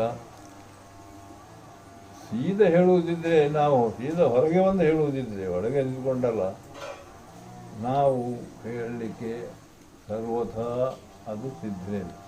ಕ್ಷೇತ್ರ ಮಾಹಾತ್ಮ್ಯಂ ಈ ಹೆಸರುಂಟಲ್ಲ, ಅದನ್ನು ಆದಷ್ಟು ಹೆಚ್ಚು ಎತ್ತರಿಸಿ ನಿಲ್ಲಿಸಲಿಕ್ಕೆ ಪ್ರಯತ್ನ ಮಾಡೋದು. ಯಾಕಂತ ಹೇಳಿದರೆ ಅದರ ಆ ಬೆಳಕಿನ ಅಡಿಯಲ್ಲಿ ನಮಗೆ ನಾಳೆ ದಿನ ಮಾಡಬೇಕು. ಅದಕ್ಕಾಗಿ ಬೇಕಾದಷ್ಟು ನೆರಳನ್ನು ಮಾಡಿಸುವಂಥ, ಶಮನ ಮಾಡುವಂತಹ ಒಂದು ಚಪರದ ಹಾಗೆ ಹಾಕಿಕೊಳ್ಳುವಂತಹದ್ದು ಅಗತ್ಯ. ನನಗೆ ಯಾವ ಅಗತ್ಯವಿಲ್ಲ, ಇನ್ನೂ ಬಹಳ ನಿರ್ಭಯ. ಭೂತೋಗುಟ್ಟಿನ ಕೋರಿಗೆ ತೂತ ಹುಡುಗಿದಾರೆ ಅಂತ ಹೇಳಿ ಒಂದು ಗಾದೆ ಉಂಟು. ಅಂದ್ರೆ ಕ್ಷೇತ್ರಾತ್ಮಗಳೆಲ್ಲ ಕಪೋಲ ಕಲ್ಪಿತವಾದಂತಹ ಪ್ರಸಂಗಗಳು ಅಂತ, ಕಲ್ಪಿತವಾದಂತಹ ಕಥೆಗಳು ಎನ್ನಲು ಸಾಧ್ಯ ಆಗುವಂತಿದೆ. ಹಾಗೆ ಹೇಳಬೇಕು. ಹೇಳಿದ್ದು ಹಾಗೆ ಅಲ್ಲ, ಕೆಲವು ಐತಿಹ್ಯಗಳನ್ನು ಆಧರಿಸಿ ಕ್ಷೇತ್ರ ಮಹಾತ್ಮೆ ಬರೀತಾರೆ. ಆದರೆ ಅದು ಕೊನೆಗೆ ಮುಟ್ಟುವುದು ಹೇಗೆ? ಅದು ಪೌರಾಣಿಕ ಹೌದು ಅಲ್ಲಲ್ಲ ಎನ್ನುವಂತಹ ಭ್ರಮೆಯನ್ನೇ ಹುಟ್ಟಿಸ್ತದೆ. ಆದ್ರೆ ಇಲ್ಲಿ ಇನ್ನೊಂದು ಪಾಯಿಂಟ್ ಉಂಟು. ಏನು ಅಂತಂದ್ರೆ ಪೌರಾಣಿಕಗಳೂ ಕೂಡ ಅದು ಎಷ್ಟು ಸತ್ಯ ಅನ್ನುವಂಥದ್ದು ನಾವು ಯೋಚನೆ ಮಾಡ್ಬೇಕಲ್ಲ. ರಚನೆ ಆಗುವುದೇ ಅದೊಂದು ಉದ್ದೇಶದಿಂದ. ಹೌದು. ಯಾಕೆಂತಂದ್ರೆ ಏನು ಸ್ವಾಮಿ ವಿವೇಕಾನಂದರೇ ಒಂದು ಕಡೆ ಹೇಳ್ತಾರೆ, Puranas are created with men with limited intelligence ಅಂತ ಹೇಳಿ. ಸೊ ಹಾಗಿರುವಾಗ ಪುರಾಣಗಳನ್ನು ಕೂಡ ನಾವು ಪೂರ್ಣ ನಂಬುವಂಥದ್ದಲ್ಲ. ಎಲ್ಲವೂ ಅಲ್ಲ, ನಮ್ಮ ಪುರಾಣ ಅಲ್ಲ. ನಿಮ್ಮ ಸಾಯಿಬರನ್ನು ಇದು ಮಾಡಿ, ಇದು ನಮ್ಮ ಕ್ರೈಸ್ತರನ್ನು ನೋಡಿ, ಎಲ್ಲವೂ ಯಾವುದರಲ್ಲಿಯೂ ಕೂಡ ಇಲ್ಲ. ಅದು ನಾನು ಮೆಚ್ಚಿದಂತಹ ಧರ್ಮ ಅದು ಅಂತ ಹೇಳುವುದು ಇವರು ದುರ್ಜನ. ಹೌದು, ಅವರು ದುರ್ಜನ. ಬೇಕಾದ್ರೆ ದೇವರನ್ನು ಕೆಳಗಿಳಿಸಿ ಇವನನ್ನು ಇದು ಮಾಡಿ ಏನಾದ್ರು ಮಾಡಿ ಮೇಲೆಕೊಂಡು ಹೋಗುದು ಅಷ್ಟೇ ಅಲ್ವ? ಅಷ್ಟೇ ಆಗೋದು, ಅಷ್ಟೇ. ಎಲ್ಲವೂ ಹಾಗೆ ಉಂಟು. ಕರೆಕ್ಟ್. ಅದು ಏನು ಕೊನೆಗಾಗುವಾಗ ಏನಾದರೂ ಪ್ಲಸ್. ಹೌದು, ಅಷ್ಟೇ. ಮುಷ್ಟಿ ಬಿಗಿ ಅಂದ್ರೆ ಎಲ್ಲವೂ ಕೂಡ ವ್ಯಾಪಾರೀಕರಣ ಆಗಿಬಿಟ್ಟಿದೆ ಅಂತ. ಹೌದು, ಅಷ್ಟೇ. ಸುಲಿಗೆ ಎಂಬುದು ಸರಿಯಾದ ಶಬ್ದ. ಸರ್, ಇಷ್ಟು ಹೊತ್ತು ಯಕ್ಷಗಾನದ ಛಂದಸ್ಸು ಮುಖ್ಯವಾಗಿ, ಯಾಕೆಂತಂದ್ರೆ ಆಗ ಪೂಜ್ಯ ಭಾಗವತರು ಹೇಳಿದಾಗೆ ಛಂದಸ್ಸು ಎನ್ನುವಂಥದ್ದು ಯಾರಿಗೂ ಒಂದು ಆಸಕ್ತಿ ಕೆರಳಿಸದ ಒಂದು ಕ್ಷೇತ್ರ.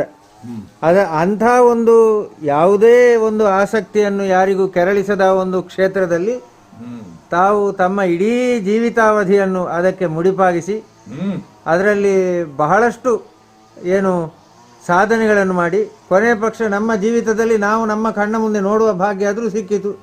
ಎಷ್ಟೋ ಕಡೆ ಅದೂ ಸಿಗುವುದಿಲ್ಲ, ಏನು ಗುರುತಿಸುವುದೇ ಇಲ್ಲ. ಅಂದರೆ ಇಂಥ ಒಂದು ದೊಡ್ಡ ಸಾಧನೆ ಅಂತ ಹೇಳಿ ಗುರುತಿಸುವುದೇ ಇಲ್ಲ. ಕೊನೆಯ ಪಕ್ಷ ಈ ಏನು ಯಾವುದಕ್ಕೂ ಅಂದರೆ ಯಾವುದೇ ಒಂದು ಅರ್ಥದ ಏನು ಅರ್ಥಕ್ಕೆ ಮೂಲವಲ್ಲದ ಒಂದು ಕ್ಷೇತ್ರ ನೋಡಿ ಇದು. ಇಂಥ ಕ್ಷೇತ್ರದ ಇಷ್ಟು ದೊಡ್ಡ ನಿಮ್ಮ ಸಾಧನೆಯನ್ನು ಈ ಸಮಾಜ ಗುರುತಿಸಿದೆ ಎನ್ನುವುದನ್ನು ಕಾಣುವಾಗ ಸಮಾಜ ಪೂರ್ಣ ಹಾಳಾಗಲಿಲ್ಲ, ಇನ್ನೂ ಸಮಾಜದಲ್ಲಿ ಒಳ್ಳೆಯದು ಉಂಟು, ಒಳ್ಳೆಯದನ್ನು ಗುರುತಿಸುವ ವ್ಯಕ್ತಿಗಳು ಇದ್ದಾರೆ ಎನ್ನುವಂಥ ಒಂದು ಸಮಾಧಾನ ಖಂಡಿತಕ್ಕೂ ಉಂಟು. ಆದರೆ ಪುರುಂಗೇಲ್ತಾರಾಯಿ ಹೌದಾ? ಅದರಲ್ಲೂ ವಿಶೇಷವಾಗಿ ಯಕ್ಷಗಾನ ಛಂದಸ್ಸು, ಯಕ್ಷಗಾನದ ಛಂದಸ್ಸಿಗೆ ಬಹಳ ವಿಶೇಷತೆ ಇದೆ ಎಂದು ಅದನ್ನು ಬಹಳ ಗಟ್ಟಿ ಧ್ವನಿಯಲ್ಲಿ ಸಾರಿ ಯಕ್ಷಗಾನದ ಪ್ರಸಂಗಗಳಿಗೆ ವಿಶೇಷವಾದಂಥ ಒಂದು ಮನ್ನಣೆಯನ್ನು ಸಾಹಿತ್ಯ ಲೋಕದಲ್ಲಿಯೂ ಕೂಡ ಅದು ಮೊಳಗುವಂತೆ ಮಾಡುವುದರಲ್ಲಿ ತಮ್ಮ ಒಂದು ದೇಣಿಗೆಯೂ ಇದೆ ಅನ್ನೋದನ್ನು ನಾನು ಕಂಡುಕೊಂಡಿದ್ದೇನೆ. ಇಷ್ಟು ಹೊತ್ತು ಯಕ್ಷಗಾನದ ಮುಖ್ಯವಾಗಿ ಛಂದಸ್ಸು ಮತ್ತು ಈಗಿನ ಒಂದು ಹಿಮ್ಮೇಳದ ಸ್ಥಿತಿಗತಿ ಈ ಬಗ್ಗೆ ತಮ್ಮ ಅಭಿಪ್ರಾಯಗಳನ್ನು ತಿಳಿಸಿಕೊಟ್ಟಿದ್ದೀರಿ. ಹಾಗೆ ಪೂಜ್ಯ ಭಾಗವತರು ಕೂಡ ಈ ಒಂದು ಏನು ಸಂದರ್ಶನದಲ್ಲಿ ನನಗೆ ಬಹಳಷ್ಟು ಸಹಕಾರವನ್ನು ಕೊಟ್ಟಿದ್ದಾರೆ. ನಿಮಗೆ ಇಬ್ಬರಿಗೂ ಕೂಡ ಯಕ್ಷಗಾನ ಕಲಾಭಿಮಾನಿಗಳು ಎಲ್ಲರ ಪರವಾಗಿ ಅನಂತ ಧನ್ಯವಾದಗಳು ಸರ್. ನಮಸ್ಕಾರ.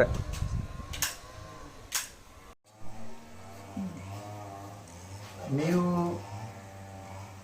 ನಾರಾಯಣ ಮಾಸ್ಟರನ್ನು ಮದುವೆ ಆಗುವಾಗ ನಿಮಗೆ ವಯಸ್ಸೆಷ್ಟು? 19 ವರ್ಷ. 19 ವರ್ಷ. ಎಳೆಯ ಪ್ರಾಯದಲ್ಲಿಯೇ ಸಂಸಾರದ ಹೊಣೆ ನಿಮ್ಮ ಹೆಗಲಿಗೆ ಏರಿದೆ. ನಿಮ್ಮ ಜೀವನದಲ್ಲಿ ನೀವು ಸುಖದ ದಿನಗಳನ್ನು ಮಾತ್ರ ಕಂಡದ್ದು ಅಲ್ಲ, ಕಷ್ಟವನ್ನು ಕಂಡಿದ್ದೀರಿ. ಒಟ್ಟಿನಲ್ಲಿ ನಾರಾಯಣ ಮಾಸ್ಟರನ್ನು ಪತಿಯಾಗಿ ಪಡೆದು ನಿಮ್ಮ ಅನುಭವಗಳನ್ನು ಸಂಕ್ಷಿಪ್ತವಾಗಿ ಒಂದೆರಡು ಮಾತುಗಳಲ್ಲಿ ಹೇಳ್ಬೋದಾ? 50 ವರ್ಷ ಆಯಿತು.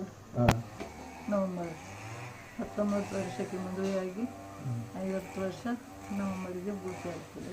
ಅದರ ಮಧ್ಯೆ ಅಂದರೆ ಎರಡು, ನೀವು ಹೇಳಿದಾಗೆ ಕಷ್ಟ ಸುಖ ಎರಡಕ್ಕೂ ದೇವರು ಹೊಂದಿಕೊಂಡು ಅಂತ ಶಕ್ತಿ ಕೊಟ್ಟಿದ್ದಾರೆ.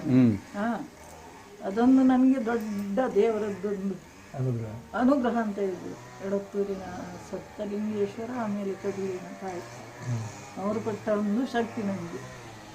ಮತ್ತು ನನ್ನ ಅಪ್ಪ ಅಮ್ಮ ಅದೇ ರೀತಿಯಲ್ಲಿ ನನ್ನನ್ನು ಸಾಕಿ 19 ವರ್ಷದ ತನಕ ಬೆಳೆಸಿದ್ದಾರೆ. ಆಮೇಲೆ ಮಕ್ಕಳಾಯಿತು, ಒಂದು 20-30 ವರ್ಷಕ್ಕೆ 5 ಜನ ಮಕ್ಕಳು.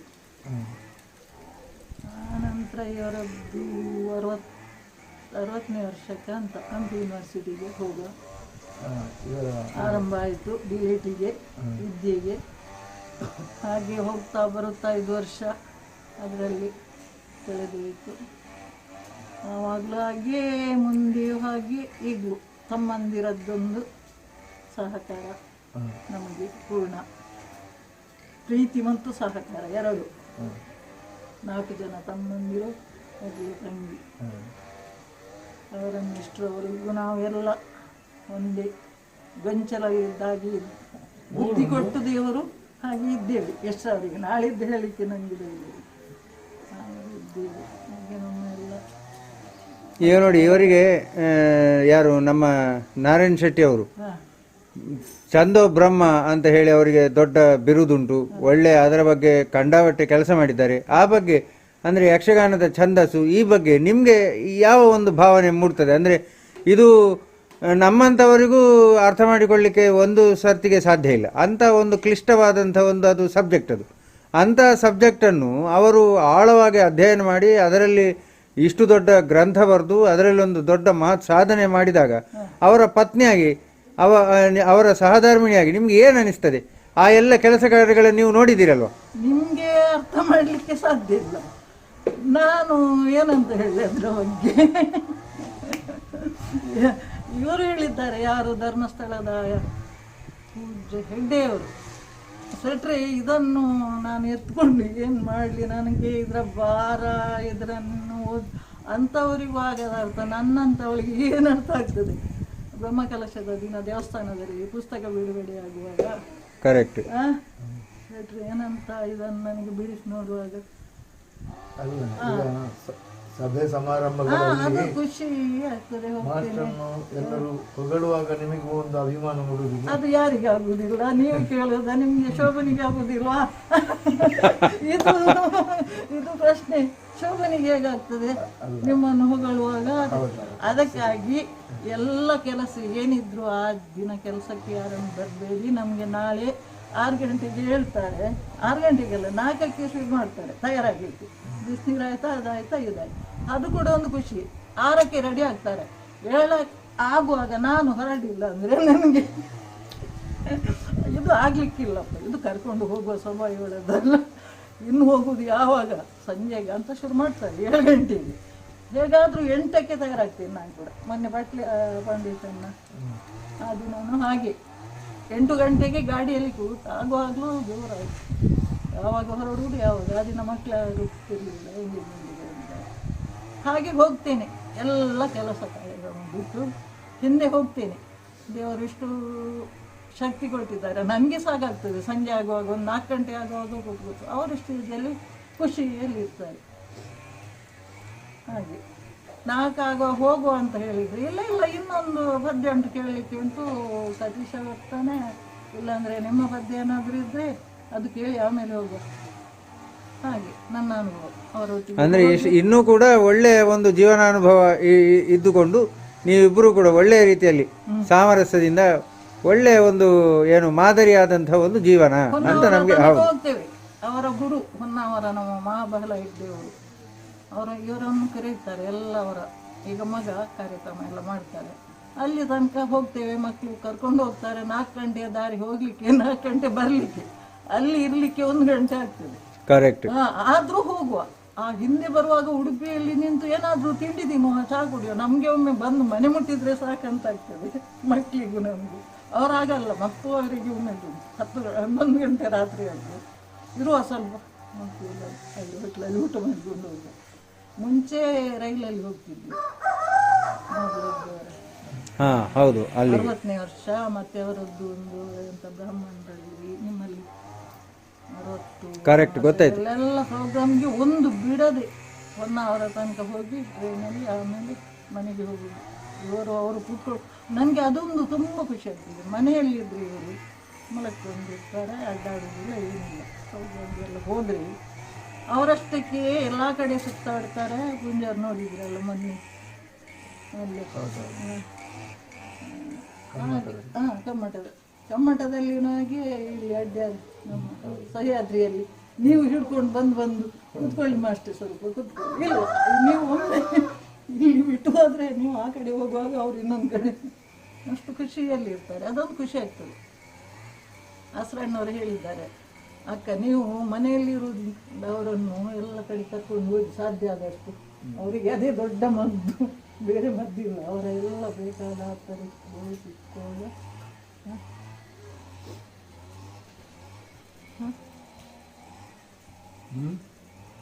ಕುದುರೆಂಜಿ ಅಡಿಗೆ ಎಂಟು ಮಲ್ಪಲಿ ಒಳ್ಳೆಯದು. ಸಂಸಾರ ಅಂದ್ರೆ ಈ ರೀತಿಯಲ್ಲಿ. ಆರ್ಥಿಕವಾಗಿ ಇನ್ನಿತರ ವಿಷಯಗಳಲ್ಲಿ ನಿಮಗೆ ಎಷ್ಟೋ ತೊಂದರೆಗಳು ಬಂದಿರಬಹುದು, ಸಮಸ್ಯೆಗಳು ಬಂದಿರಬಹುದು. ಆದರೂ ಇದೊಂದು ಖುಷಿ. ನಮ್ಮ ಗುರುಗಳ ಒಂದು ಸಾಧನೆಯಿಂದ, ಅವರ ತಪಸ್ಸಿನಿಂದ ಅವರಿಗೆ ಇಂತಹ ಖ್ಯಾತಿ, ಇಂತಹ ಹೆಸರು ಎಲ್ಲ ಬಂತು. ಅದರಲ್ಲಿ ನಿಮಗೂ ತೃಪ್ತಿ ಇದೆ. ಇನ್ನಾದರೂ ನಿಮ್ಮ ಜೀವನಕ್ಕೆ ಇಂತಹ ಒಳ್ಳೆಯ ವಿಷಯಗಳೇ ಅಂದರೆ ಒಳ್ಳೆಯದನ್ನೇ ಕೇಳುವ, ಒಳ್ಳೆಯದನ್ನೇ ಅನುಭವಿಸುವಂತಹ ಒಂದು ಭಾಗ್ಯವನ್ನು ದೇವರು ಅನುಗ್ರಹಿಸಲಿ ಅಂತ ನಾವು ಪ್ರಾರ್ಥಿಸುತ್ತಾ ಈ ಸಂದರ್ಶನವನ್ನು ಇಲ್ಲಿಗೆ ಮುಗಿಸ್ತೇವೆ. ನಮಸ್ತೆ.